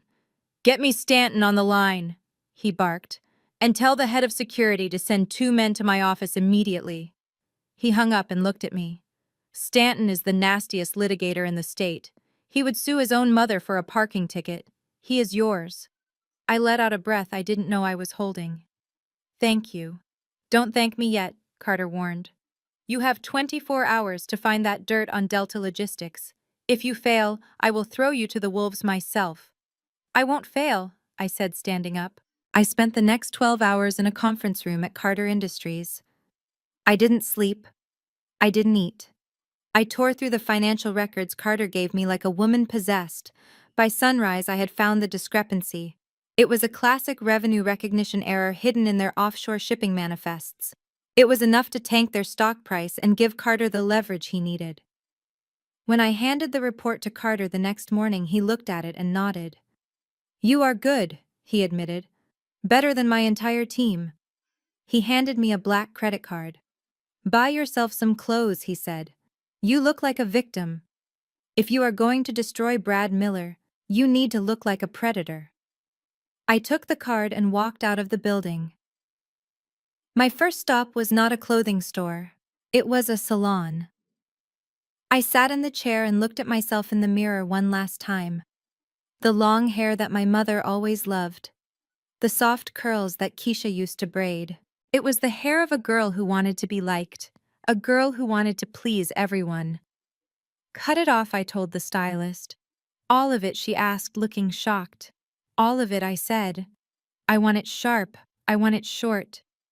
I watched as the locks of hair fell to the floor. With every snip, I felt lighter.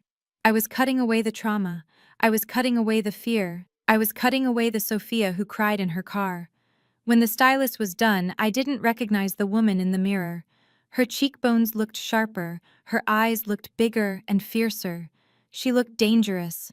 I went to the most expensive boutique in the city. I didn't look at the price tags. I bought a tailored black suit that fit like armor. I bought stilettos that sounded like gunshots when I walked. I bought a leather briefcase to replace my old laptop bag. I walked out of the dressing room and stood in front of the full-length mirror. The homeless girl was gone. The drug addict from the news articles was gone. Standing there was a woman who commanded respect. A woman who looked like she owned the building. A woman who looked like she could audit God himself. I walked out of the store and my two new bodyguards fell into step behind me. They were massive men in dark suits who looked like they ate concrete for breakfast. I checked my phone. I had a missed call from Stanton the lawyer. He had filed the motions. He had blocked the sale of the Martha's Vineyard house. He had alerted the FBI to the wire transfers. The pieces were in place. Brad thought he had won because he had silenced the victim. But he had forgotten the first rule of accounting. Everything must balance. He had taken everything from me. Now I was coming to collect the debt. I got into the back of the black SUV Carter had provided. "Where to?" Ms. Vance, the driver, asked. "Take me to the office," I said. "Not Carter's office. Brad's office. It is time to pay my brother-in-law a visit." I smoothed the lapel of my new suit. I wasn't Sophia the sister anymore. I wasn't Sophia the scapegoat. I was the auditor, and the audit was about to begin. The tinted windows of the black SUV shielded me from the glare of the Atlanta sun as we pulled into the underground parking garage of a nondescript building owned by Mr. Carter. This was not a standard office. This was a war room. The two security guards flanked me as I walked into the soundproof conference room where three of Carter's best cybersecurity analysts were already waiting. They had set up a bank of monitors that glowed with streams of code and data. I sat at the head of the table and placed the burner phone SIM card and my reconstructed bank statements in the center. I did not need to give a motivational speech. These men were professionals. They knew exactly what we were looking for. "Target is Brad Miller," I said, my voice steady and commanding. "I have the IP address from his burner device and the SWIFT codes for his offshore accounts. He thinks he is hiding behind a firewall. I want you to tear it down." The lead analyst, a man named Davis, nodded and plugged the SIM card into a forensic reader. For 10 minutes, the only sound in the room was the hum of cooling fans and the rhythmic clacking of keyboards. I watched the screens with the intensity of a hawk. I wasn't just looking for money. I was looking for the soul of the man who destroyed my life. "Got him," Davis said quietly. "He is using a cloud server hosted in Panama, but he routed the admin access through his home Wi-Fi. Sloppy. Very sloppy." I leaned forward, put it on the main screen. The large monitor on the wall flickered and then resolved into a virtual desktop. It was Brad's private server. It was the digital brain of his entire operation. I saw folders labeled with innocuous names like Family Vacation and Recipes. "Open the folder labeled Recipes," I ordered. Brad was arrogant, but he wasn't creative. Davis clicked the folder. It wasn't recipes. It was a labyrinth of spreadsheets, hundreds of them. This was it, the shadow ledger. In forensic accounting, we call this the second set of books. Every criminal has one. The first set is what you show the IRS and your investors. It is clean and balanced and full of lies. The second set is for the criminal himself, so he knows where the money actually is. I stood up and walked to the screen.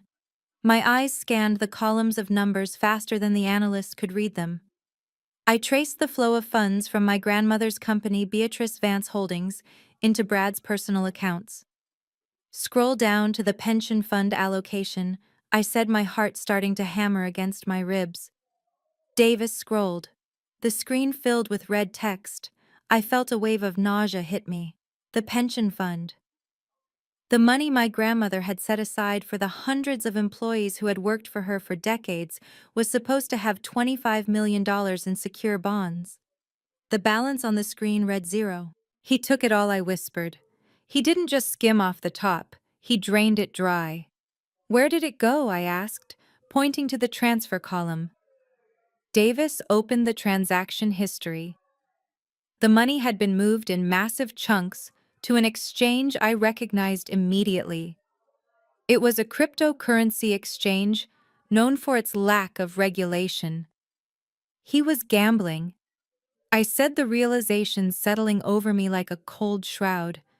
He took $25 million of hard-earned retirement money and bet it on speculative coins. I looked at the dates. He bought in at the peak of the market 3 months ago. Then the crash happened. I watched the value of his portfolio plummet on the screen. 20 million, 10 million, 5 million. And finally nothing. He lost it. I said, my voice shaking with rage. He lost $20 million. That is why he needed to sell the company. That is why he needed to merge with Carter Industries. He is insolvent. He is trying to fill a $20 million black hole before anyone notices. But that wasn't the worst part. Check the real estate assets I commanded. Search for 12 Ocean View Drive. Davis typed in the address of the Martha's Vineyard house. A new document popped up. It wasn't a deed. It was a loan agreement. My eyes widened as I read the terms. Brad had used the power of attorney, the one with my forged signature, to take out a loan against the house. But he didn't go to a regular bank. A regular bank would have asked too many questions.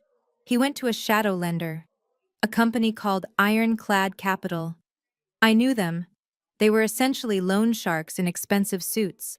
They charged predatory interest rates, and they didn't foreclose through the courts. They seized assets aggressively. Look at the status, I said, pointing to the bottom line. Notice of default. Brad hadn't paid the mortgage in 4 months. The loan was called in. The house is gone, I said. He mortgaged it for $4 million, lost that money in the crypto crash too, and now Ironclad Capital is coming for the keys. I thought about Mr. and Mrs. Harper sitting on that heated patio drinking wine, thinking they owned the world. They had no idea.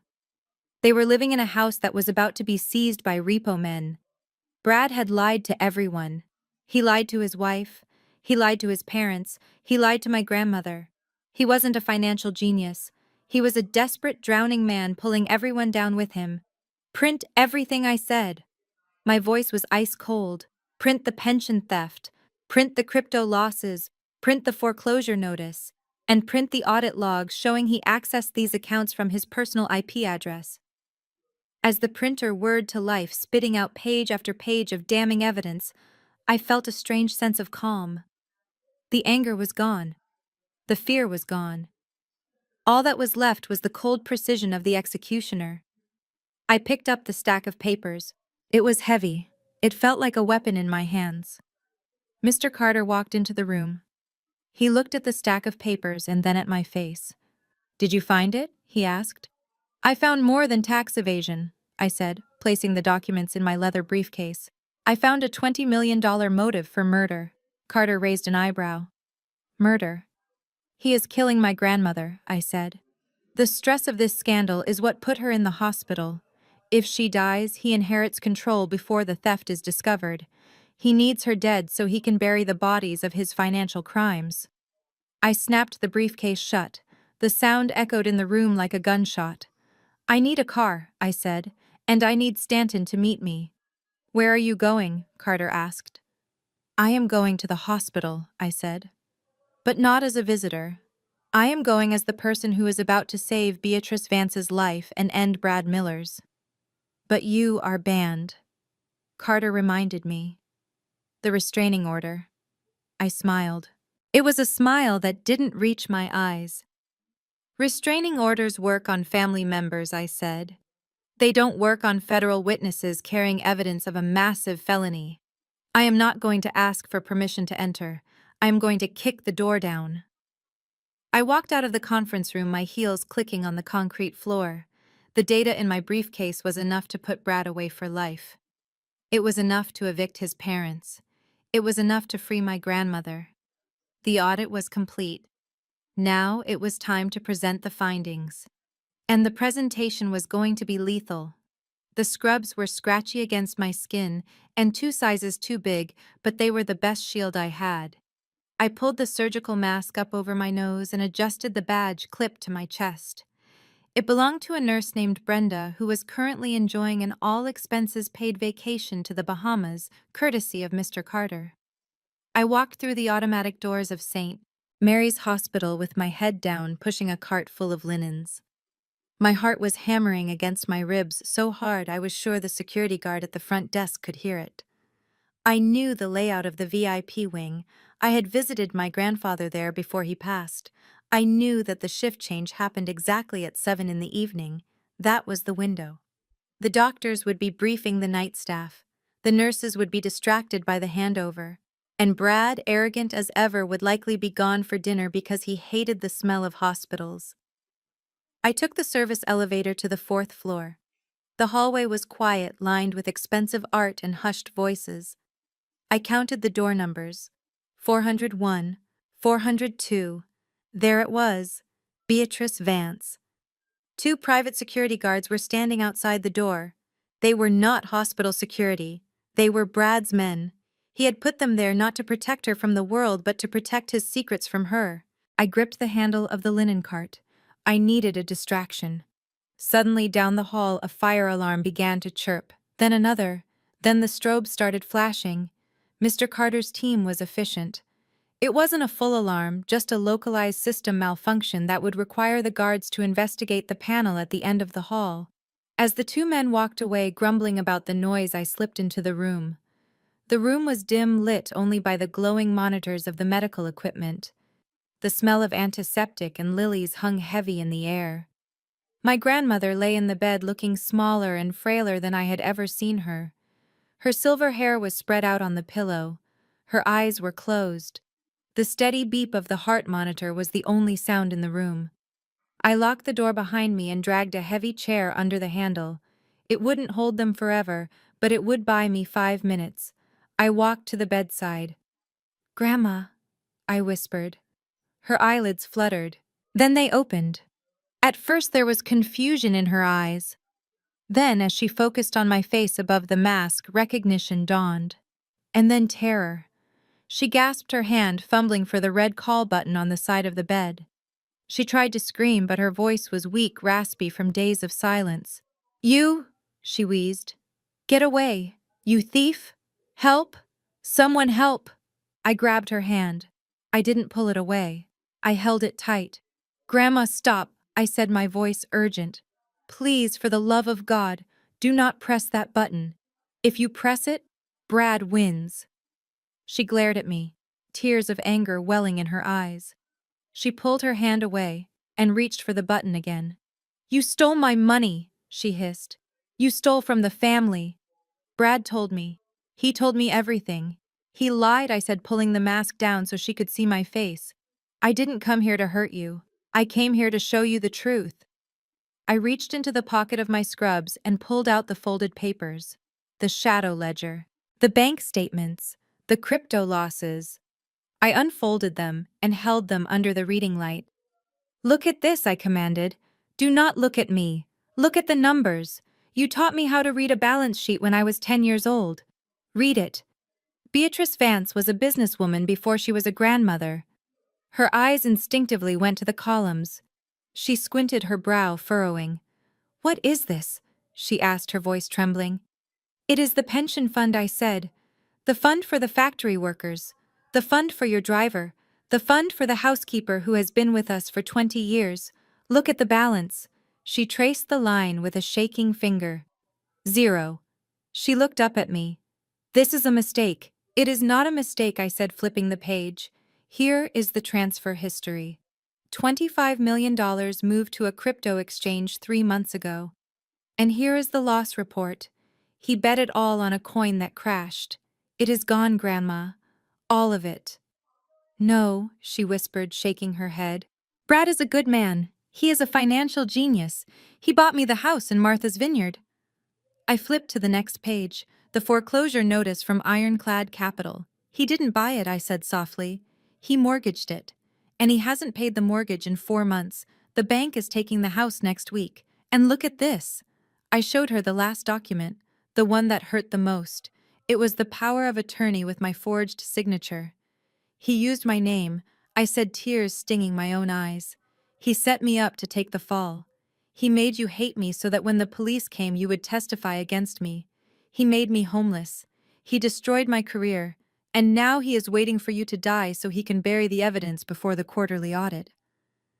Grandma Beatrice stared at the papers. Her hands started to shake violently. The heart monitor began to beep faster. Beep, beep, beep. She closed her eyes and a single tear rolled down her cheek. It wasn't a tear of sadness. It was a tear of pure, devastating realization. She had let a wolf into the henhouse. She had fed him. She had clothed him. And he had eaten her children. That bastard, she whispered. The venom in her voice was so strong it almost cracked the air.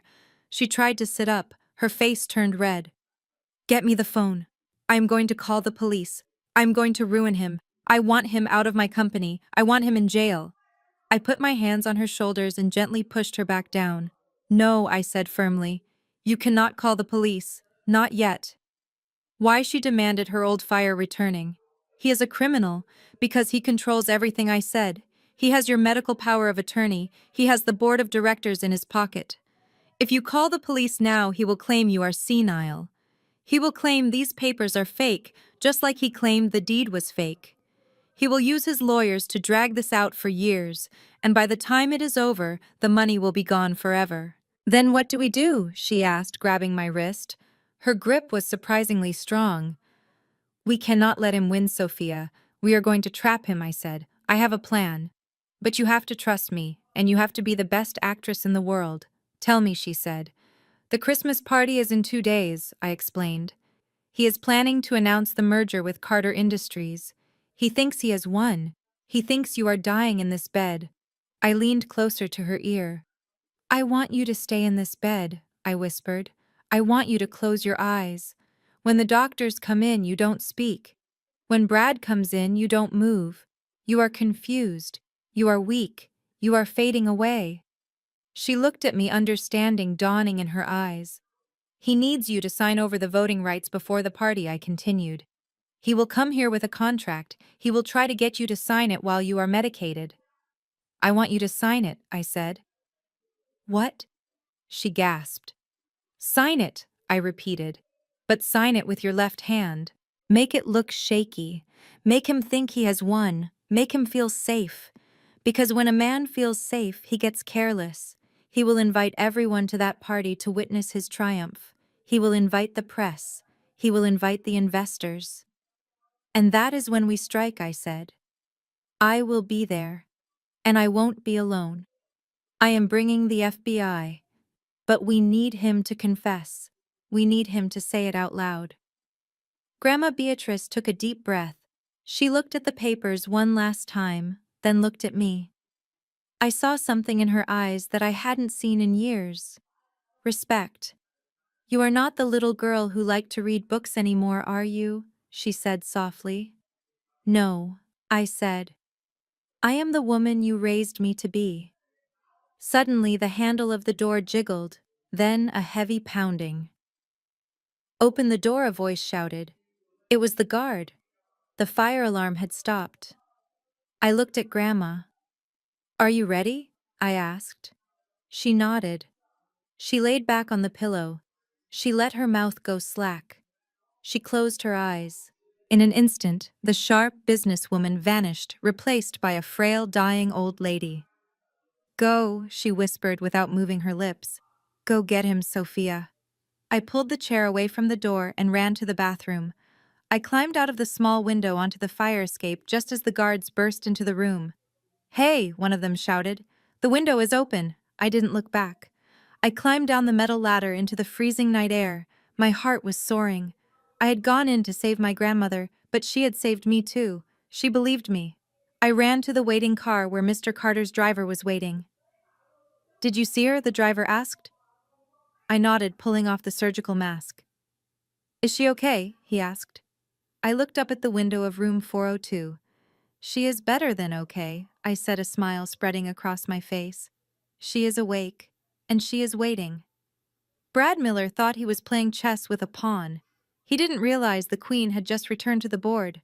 And in 48 hours, checkmate was going to be televised. The morning after I escaped from the hospital, the news broke across every major network in Atlanta. I sat in the safe house Mr. Carter had provided, watching the television screen with a cup of black coffee in my hand. The camera flashed to a press conference being held on the steps of St. Mary's Hospital. There was my grandmother sitting in a wheelchair looking smaller and frailer than I had ever seen her. A heavy wool blanket was draped over her lap, and her hands trembled visibly as she adjusted the microphone. Standing behind her like a pair of vultures were Brad and Keisha. Brad placed a possessive hand on her shoulder, squeezing it just hard enough to look supportive, but I knew it was a reminder of his control. Beatrice cleared her throat and spoke in a voice that was barely a whisper. It was a masterclass in acting. She told the reporters that her health was failing. She told them that the recent scandals involving family members had broken her spirit. She paused to wipe a tear from her eye, and I watched Brad smirk slightly at the cameras. Then she delivered the line that sealed the trap. Because I can no longer carry the burden of leadership, I have decided to step down as CEO of Beatrice Vance Holdings effective immediately. I am transferring full executive control and 70% of the voting shares to my grandson-in-law, Brad Miller, and my granddaughter, Keisha. We will sign the official transfer documents this coming Christmas Eve at the annual family gala. The press went wild. Flashbulbs erupted like lightning. Brad stepped forward, taking the microphone with the confidence of a man who had just conquered a kingdom. He spoke about legacy and responsibility. He spoke about modernizing the company. He spoke about family values, while the woman he was slowly killing sat silently beside him. I turned off the TV. It was perfect. He had taken the bait. For the next 24 hours, Brad went on a spending spree that would make a lottery winner blush. He didn't wait for the ink to dry. He started booking contractors to renovate the corporate headquarters. He fired the CFO who had asked questions about the pension fund. And most importantly, he sent out the invitations for the Christmas Eve gala. I received mine by special courier. It wasn't just an invitation, it was a summons. I opened the heavy cream envelope. Inside was a gold-embossed card inviting me to the Vance estate for a celebration of new beginnings. But clipped to the back of the invitation was a legal document drafted by Brad's lawyers. It was a quitclaim deed and a waiver of inheritance. The terms were brutal. By attending the party and signing this document, I would publicly acknowledge that I had no claim to the company or the estate. I would admit to misappropriating funds, and I would agree to a permanent silence order in exchange for the family not pressing criminal charges against me. It was a public execution disguised as a party. Brad didn't just want my money. He wanted my dignity. He wanted the elite of Atlanta to watch me bend the knee. He wanted to parade me in front of his wealthy white investors as the disgraced black sheep while he played the benevolent savior who was sparing me from prison. I called Stanton the shark lawyer Mr. Carter had given me. "Did you get the document?" I asked. "I did." Stanton replied, his voice raspy and amused. "It is a piece of work. He is really hanging himself with this one, Sophia. If you sign this under duress in front of 300 witnesses, it effectively proves coercion, especially when we drop the evidence of the fraud." "Is everything else ready?" I asked. "The FBI is briefed," Stanton said. "They will be in unmarked vans at the perimeter. They want to wait until he signs the transfer documents. That is the moment the crime becomes federal wire fraud and conspiracy. But Sophia, you have to be careful. Once you step onto that property, you are in the lion's den. Brad has hired private security. If they figure out what you are doing before the FBI moves in, it could get ugly." "I am not afraid of Brad," I said. I hung up the phone. I wasn't afraid. I was focused. I spent the rest of the day preparing for the performance of my life. I went to the closet and pulled out the dress I had bought with Mr. Carter's credit card. It was a floor-length gown in emerald green silk. It was elegant but sharp. It wasn't the dress of a woman coming to beg for forgiveness. It was the dress of a woman coming to take over. I did my makeup in the mirror. I covered the dark circles under my eyes. I contoured my face to look fierce. I applied a dark red lipstick that looked like war paint. My phone buzzed. It was a text from Keisha. "Don't be late tonight," it read. "And wear something appropriate. Brad says if you make a scene, he will have you arrested at the gate. Just sign the papers, eat some shrimp, and leave. This is our night. Don't ruin it. I didn't reply. I just stared at her name on the screen. She was so confident. She thought she had won the lottery. She didn't realize she had purchased a ticket on the Titanic. At 6 o'clock, the black SUV arrived to pick me up. My two bodyguards got in the front seat. They checked their earpieces. "We are ready, Ms. Vance," one of them said. "We have eyes on the interior. The ballroom is set up with a stage. There is a projector screen for Brad's presentation." "Good," I said. "That projector is going to be very useful." We drove through the winding streets of Buckhead toward the estate. As we got closer, I could see the lights of the mansion illuminating the night sky. There were valets running back and forth parking Bentleys and Ferraris. The driveway was lined with photographers. Brad had turned a family Christmas party into a coronation. I watched the guests arriving. I saw the bankers who had denied me loans. I saw the socialites who had laughed at my clothes. I saw the neighbors who had called the police on me when I was a teenager walking in my own neighborhood. They were all there to celebrate Brad Miller. They were there to celebrate the erasure of the Vance legacy and its replacement with something more palatable to them. The car stopped at the security checkpoint. A guard with a clipboard looked in the window. He sneered when he saw me. "Name?" he asked, pretending not to know who I was. "Sophia Vance," I said. He scanned the list slowly.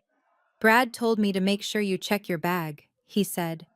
"No recording devices, no weapons." I handed him my small clutch purse. He dug through it roughly. He found my lipstick, my ID, and a single USB drive. "What is this?" he asked, holding up the drive. "It is a digital copy of the waiver I need to sign," I lied smoothly. "My lawyer made some formatting changes. Brad needs to print this version if he wants my signature."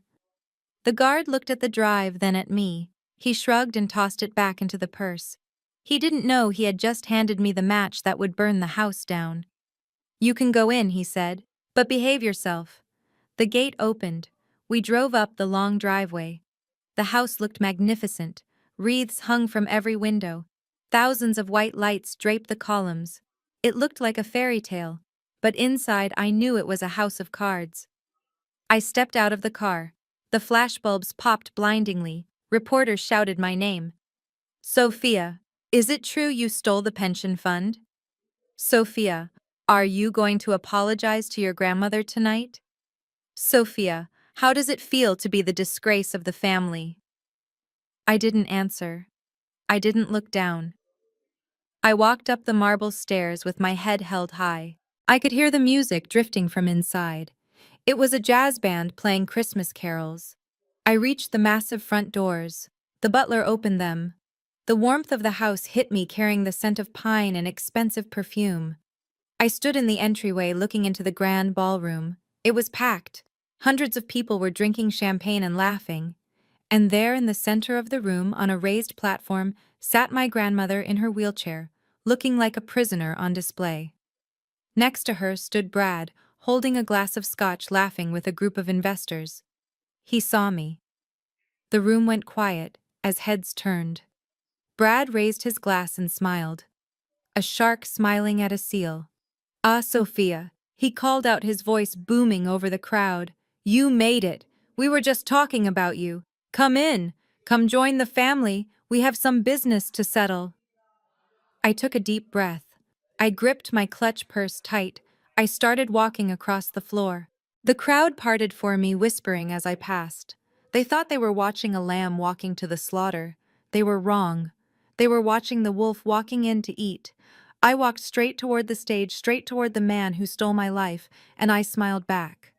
"I am here, Brad," I said, my voice clear and ringing in the silent hall. "Let's finish this." The grand ballroom of the Vance estate was warmer than I remembered. Or maybe it was just the heat of 300 bodies packed together in anticipation. The air smelled of expensive perfume, prime rib, and the crisp scent of pine from the massive Christmas trees that lined the walls. But underneath it all was the stench of betrayal. I stood at the base of the stage, my emerald dress shimmering under the stage lights, looking up at the man who had stolen my life. Brad Miller stood behind the podium, gripping the sides with his manicured hands. He looked every inch the conqueror. He was wearing a tuxedo that probably cost more than my first year of college tuition. His hair was perfectly coiffed. His smile was dazzling, practicing the kind of false humility that wealthy people use to mask their greed. Behind him, a massive projector screen displayed a slide with the words, "A New Era" for Vance Holdings. "Ladies and gentlemen," Brad said, his voice smooth and commanding, echoing through the high-quality sound system. "Tonight is not just about celebration, it is about legacy. For 40 years, Beatrice Vance built this company from a single beauty shop into an empire. She broke barriers. She defied expectations. And now, as her health declines, she has entrusted me with the solemn duty of carrying that torch into the future." He paused for effect, looking down at my grandmother, who sat in her wheelchair to his right. She was slumped over slightly, a blanket covering her legs, her eyes vacant. She was playing her part perfectly. To the room, she looked like a woman who had given up. To me, she looked like a coiled spring waiting to snap. "We are entering a time of unprecedented prosperity," Brad continued, gesturing to the charts on the screen behind him. "With our upcoming merger and the restructuring of our assets, we are poised to double our valuation by the end of the fiscal quarter. But to move forward, we must sometimes make difficult decisions. We must prune the branches that are no longer bearing fruit to save the tree." The crowd murmured in agreement. I felt their eyes boring into my back. They knew who the dead branch was. They knew I was the sacrifice on the altar of Brad's ambition. And so Brad said, his eyes locking onto mine, his smile widening into something predatory, "I would like to invite my sister-in-law, Sophia Vance, to the stage. Tonight, in front of our family and our esteemed partners, Sophia is taking a brave step. She is formally stepping away from the company to focus on her recovery. She is signing over her shares to ensure the stability of the business she loves. Please give her a round of applause." The applause was polite but thin. It was the sound of people witnessing a public execution and trying to be mannerly about it. I walked up the stairs. My heels clicked rhythmically on the wood. Click, click, click. It sounded like a countdown. Keisha was waiting for me at the top of the stairs. She was wearing a red dress that was too bright and too tight. She held a silver tray with a document and a heavy fountain pen. As I reached her, she leaned in close to hug me.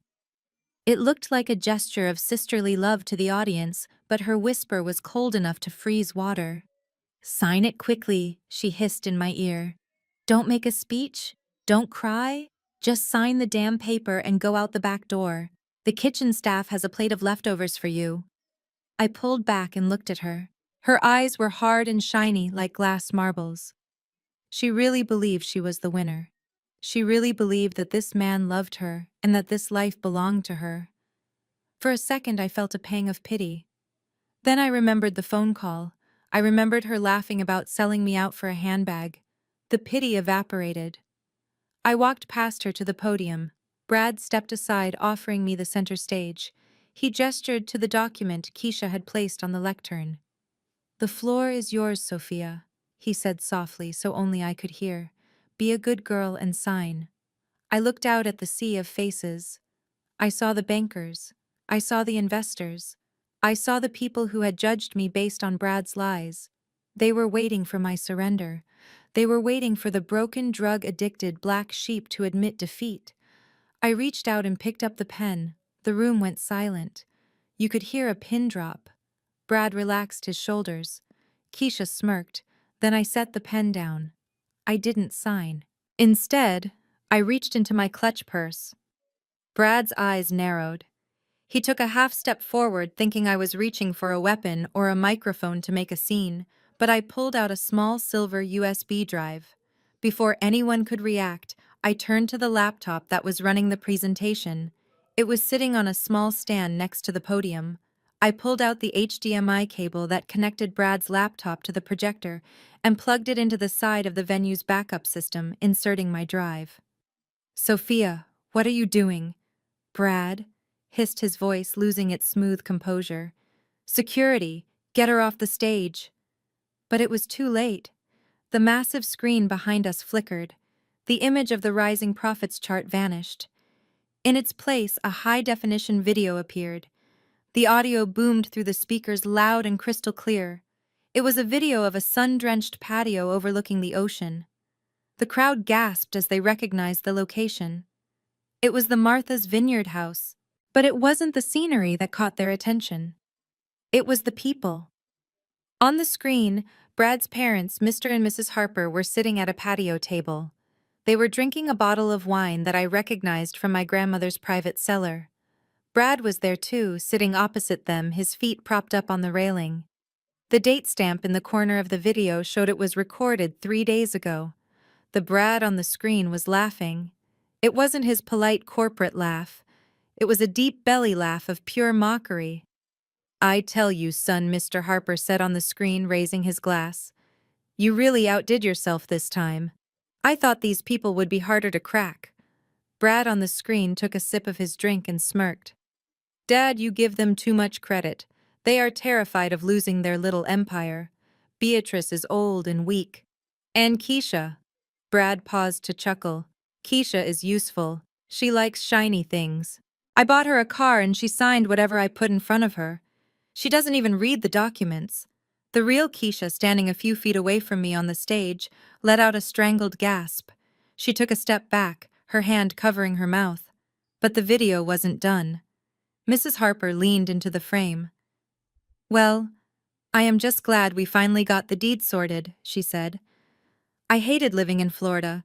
This house is much more suitable for us." "But Brad, honey, are you sure the sister won't be a problem? That Sophia girl seems sharp."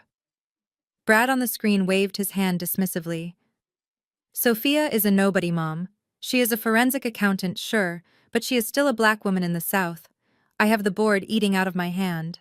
I told them she was on drugs, and they didn't even ask for proof. They just nodded." Then came the line that sucked the oxygen out of the room. Mr. Harper laughed, shaking his head. "It is amazing, isn't it? You can take everything they built over 40 years, and they thank you for it, because you put on a suit and speak their language. These stupid black people think they made it to the top, but they are just holding the seat warm for us." The slur hung in the air, magnified by the $1 million sound system. Stupid. Black. People. The silence in the ballroom was absolute. It was a heavy, suffocating silence.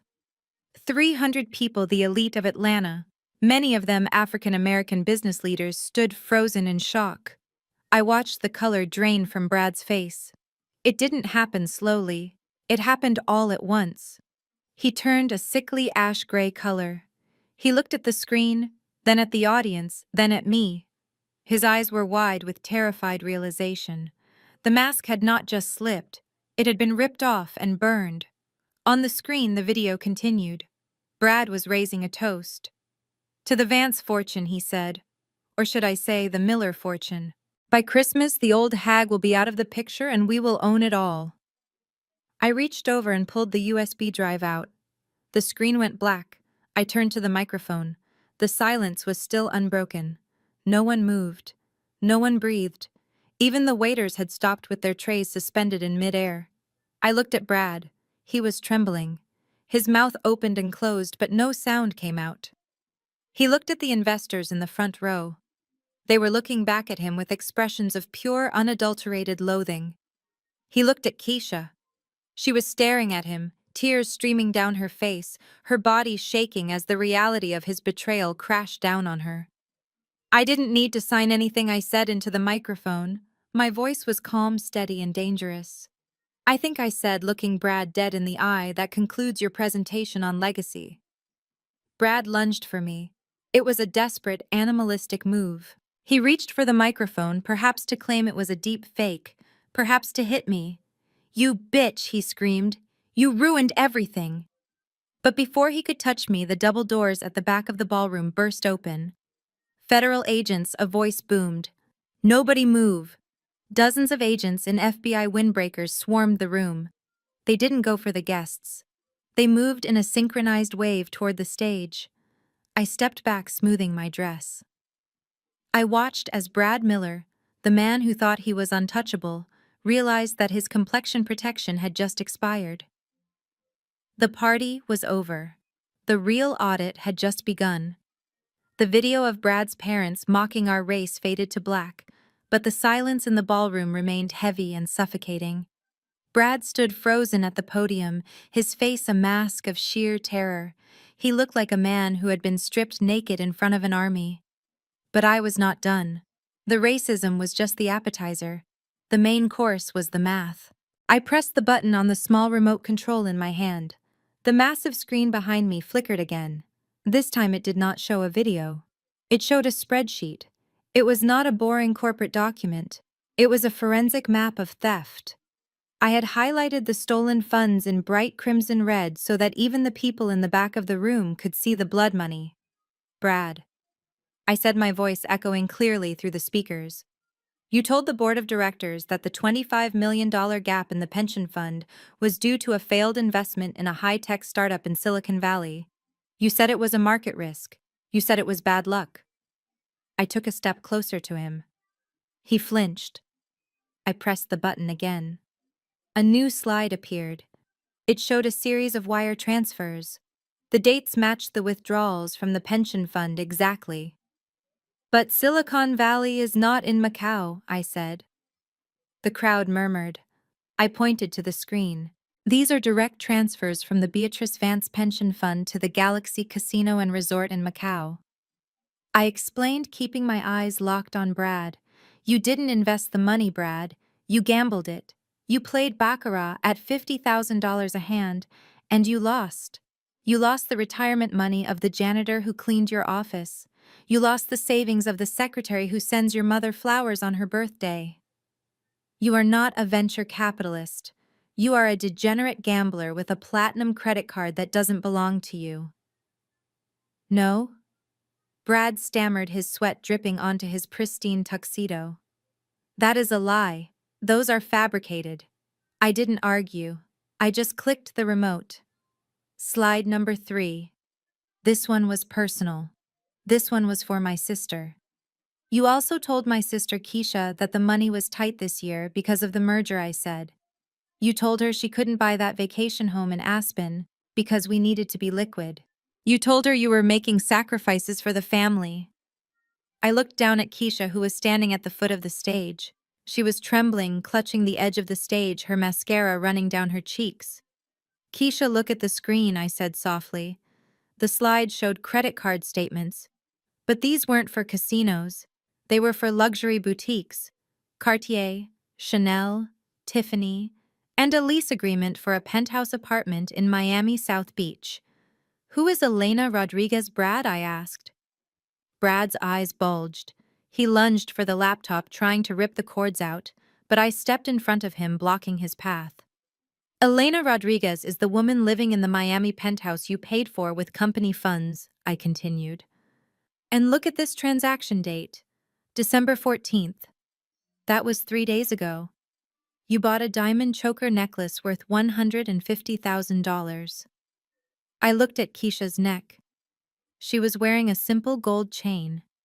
Keisha, I asked, did you get a diamond choker for Christmas? Keisha made a sound that was half sob and half scream. She looked at Brad. Her eyes were wide with a realization that was far more painful than the financial ruin. He hadn't just stolen from her grandmother. He hadn't just mocked her race. He had replaced her. You told me you were in meetings, Keisha whispered, her voice shaking. You told me you were working late to save the company. Brad held up his hands, backing away. Keisha, baby, listen to me. She is crazy. Sophia fabricated this. Elena is just a consultant. She is an interior designer for the new office. A consultant, I interrupted, clicking to the next slide. It was a photo from a social media account. It showed Brad and a beautiful brunette woman on a yacht. The caption read, "My love buying me the world." The date was Keisha's birthday. That was the match that lit the powder keg. Keisha didn't scream. She roared. It was a primal sound of pure feminine rage. She scrambled up the stairs of the stage in her tight red dress, moving faster than I had ever seen her move. "You lying snake," she shrieked. She threw herself at him. Her manicured nails, the ones he had paid for, became claws. She went for his face. Brad stumbled back, tripping over the microphone stand. They fell to the floor in a tangle of limbs and satin. The podium crashed over with a deafening boom. Keisha was hitting him, scratching him, tearing at his expensive tuxedo. "You cheated on me," she screamed over and over. "You stole my money and gave it to her," security Brad yelled, trying to shield his face. "Get this crazy bitch off me." The private security guards Brad had hired rushed the stage, but before they could lay a hand on my sister, the double doors at the main entrance exploded inward. This time, it wasn't the butler. "Federal agents," a voice boomed like thunder. "Everyone stay where you are." A dozen men and women in blue windbreakers with yellow FBI lettering stormed into the ballroom. They moved with military precision. Behind them came agents from the IRS Criminal Investigation Division, their badges flashing under the chandeliers. The guests screamed and scattered, dropping champagne glasses that shattered on the marble floor. But the agents ignored them. They had a target. Two agents rushed the stage. They pulled Keisha off of Brad. She was sobbing hysterically, her hands shaking, her red dress torn. One agent gently guided her to the side. Two other agents grabbed Brad. He tried to scramble backward, crawling like a crab on the polished wood floor. "Do not touch me!" Brad shouted, his voice cracking. "Do you know who I am? I am the CEO of this company. This is a mistake. My lawyer will have your badges." "Mr. Bradley Miller," the lead agent said, hauling him to his feet and spinning him around. "You are under arrest for wire fraud, money laundering, embezzlement, and conspiracy to commit identity theft." I stood calmly by the fallen podium, holding my clutch purse. I watched as they slapped the handcuffs on him. The metal clicked shut. It was the most satisfying sound I had ever heard. Brad looked up. His hair was messed up. His face was bleeding where Keisha had scratched him. He looked at me. His eyes were full of hate, but also fear. For the first time in his life, he was looking at consequences he couldn't buy his way out of. "Sophia," he spat. "You did this. You ruined the family." I walked over to him. I leaned in close so only he could hear me over the chaos of the room. "I didn't ruin the family, Brad," I whispered. "I audited it, and you didn't pass." The agents dragged him away. He was kicking and screaming, demanding to call his father. I watched him go. I watched the man who had called me a junkie, who had made me homeless, who had tried to kill my grandmother, being dragged out like the common criminal he was. I looked over at Keisha. She was sitting on a chair the agents had provided, her face buried in her hands. She had lost everything tonight. Her husband, her money, her illusion of a perfect life. But she was free. She just didn't know it yet. Then I looked down at the front row. My grandmother, Beatrice Vance, was sitting in her wheelchair. The blanket had fallen off her lap. She was sitting up straight. Her eyes were clear and sharp. She looked at the empty stage where Brad had stood. Then she looked at me. She didn't smile. She didn't need to. She just gave me a single slow nod. It was a salute from one general to another. The room was still full of panicked guests and shouting agents, but for a moment it felt like just the two of us. I had saved her legacy. I had cleaned the house.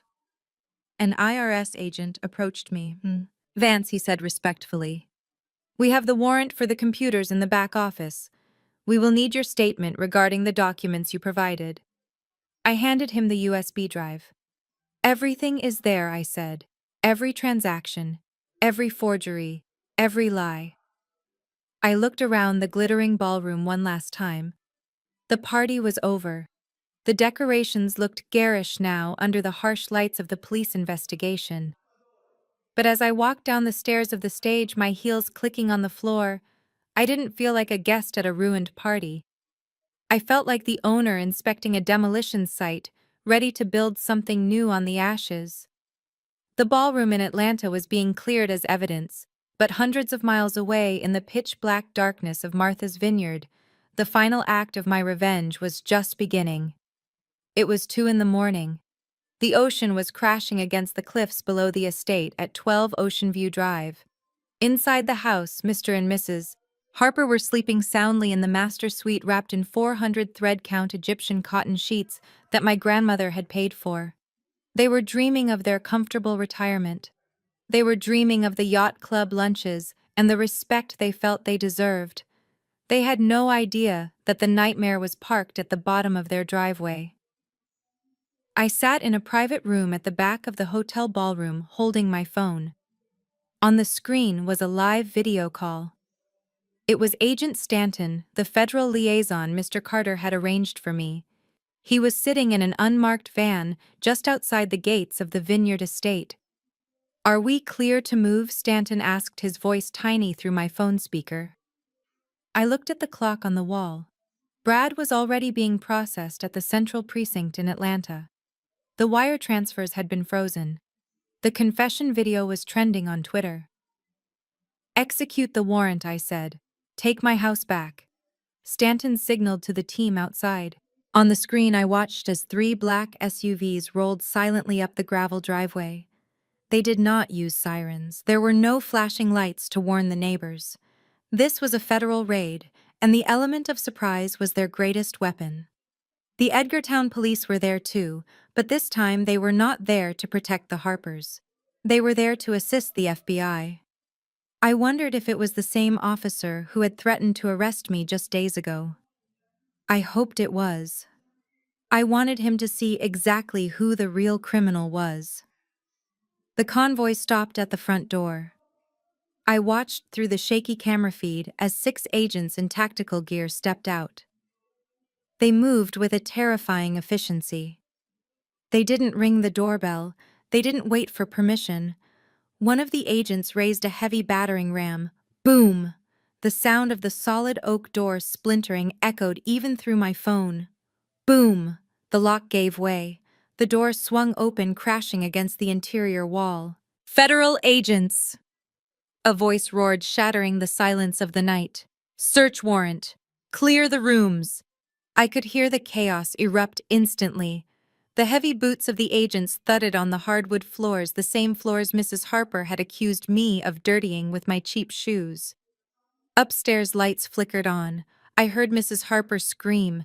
It was a high, piercing sound of pure terror. Down on the ground, an agent shouted, "Show me your hands!" The camera feed moved as Agent Stanton followed the team inside. They stormed up the grand staircase. I watched as they kicked open the door to the master bedroom. Mr. Harper was sitting up in bed, blinking blindly in the harsh beams of the tactical flashlights. He was wearing silk pajamas, his face pale and puffy with sleep. Mrs. Harper was clutching the duvet to her chest, screaming hysterically. "What is the meaning of this?" Mr. Harper bellowed, trying to summon the authority he thought he possessed. "Do you know who I am? Get out of my house. Get out of bed now," an agent commanded, aiming his weapon at the floor. Mrs. Harper began to cry. "Robert, do something! They are pointing guns at us." Mr. Harper scrambled out of bed, his hands shaking. "You are making a mistake. My son owns this house. Call the chief of police. I play golf with him. Tell him Robert Harper is being harassed." The agent didn't lower his voice. "Turn around and place your hands behind your head." Mr. Harper's face turned a shade of purple I had never seen before. He wasn't used to being given orders. He was used to giving them. "We are respectable citizens," he shouted, his voice cracking. "We are white. You cannot treat us like criminals. Go raid the inner city. We belong here." I watched from my phone screen thousands of miles away and felt a cold smile spread across my face. There it was, the entitlement. The belief that their skin color was a shield that could deflect federal law. The agent holstered his weapon and pulled out a pair of handcuffs. The metallic click as he snapped them onto Mr. Harper's wrists was loud and final. "Sir, this is a federal warrant issued by the Southern District of Georgia," the agent said calmly. "Skin color does not grant immunity from conspiracy to commit wire fraud and possession of stolen assets. You are under arrest." Mrs. Harper lunged at the agent, trying to pull him away from her husband. "You leave him alone!" she shrieked. "You are hurting him!" Another agent grabbed her. "Ma'am, you are also under arrest for being an accomplice to money laundering and for trespassing on seized property." Trespassing, she screamed as the cuffs were slapped onto her wrists. We have a lease. We have a lease for life. Your lease is a forgery, ma'am, the agent said, pulling her toward the door. And your son is currently in a holding cell in Atlanta. He gave you up about 20 minutes ago to try and get a plea deal. That shut her up. The silence that followed was heavy and absolute. Mrs. Harper looked at her husband. Mr. Harper looked at the floor. The reality of their situation crashed down on them like a tidal wave. Their son, their golden boy, the one who had promised them the world, had sold them out the moment the handcuffs touched his skin.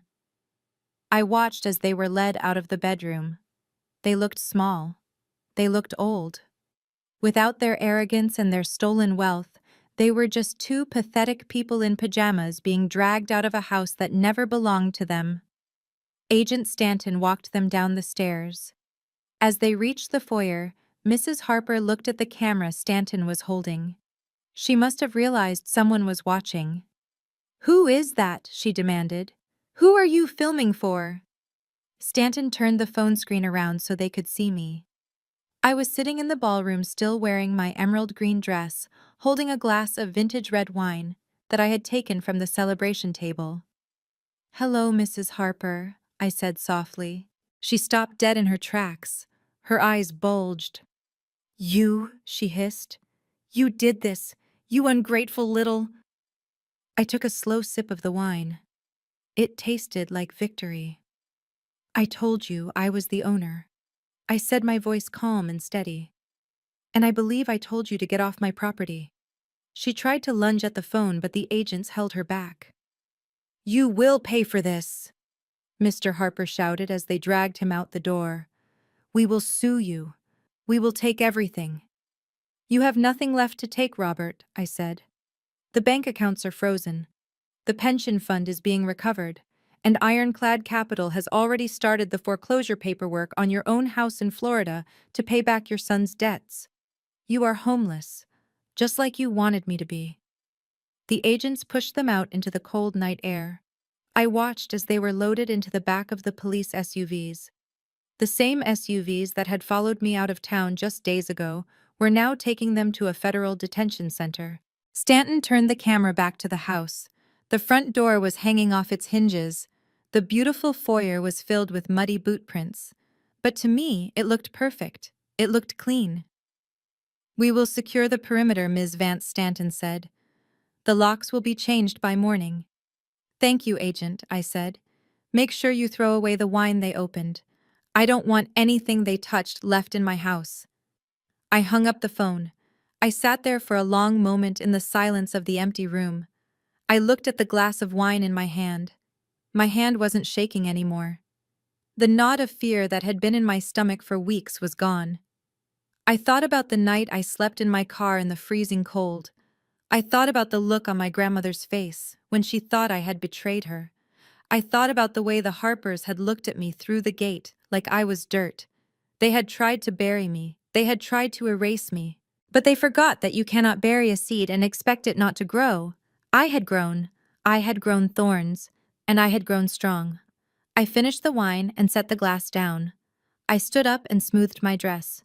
I had a grandmother to visit. I had a company to rebuild. And I had a life to live. The war was over. And for the first time in a long time, the ledger was balanced. The trial of Brad Miller lasted 3 weeks, but the jury only needed 4 hours to decide his fate. I sat in the front row of the federal courthouse, wearing the same emerald green suit I had worn the night I exposed him. I watched the back of his head as the foreman stood up. Brad was trembling. The arrogance that had defined him for years had evaporated, leaving behind a small, frightened man in a cheap suit provided by his public defender. Guilty on all counts. The judge did not show mercy. He called Brad a predator who preyed on the elderly and the trusting. He sentenced him to 15 years in federal prison without the possibility of parole. As the marshals led him away, Brad turned to look at me one last time. He didn't scream or curse. He just looked confused, as if he still couldn't understand how the girl sleeping in her car had managed to topple his empire. Keisha did not go to prison. Because she cooperated with the prosecution and testified against her husband, She received 5 years of probation. But in many ways, her punishment was worse than a cell. The government seized everything. The Porsche was towed away. The designer clothes were auctioned off to pay back the victims. The penthouse in Miami was foreclosed. I saw her last week. I stopped by a discount grocery store in downtown Atlanta to pick up some fruit. I was standing in the checkout line when I saw the cashier. She was wearing a faded blue smock with a plastic name tag that looked crooked. Her hair was pulled back in a messy bun and she looked 10 years older than she was. It was Keisha. She scanned my apples without looking up. When she finally raised her eyes and saw me, she froze. Her hand hovered over the scanner. I saw the shame flood her face.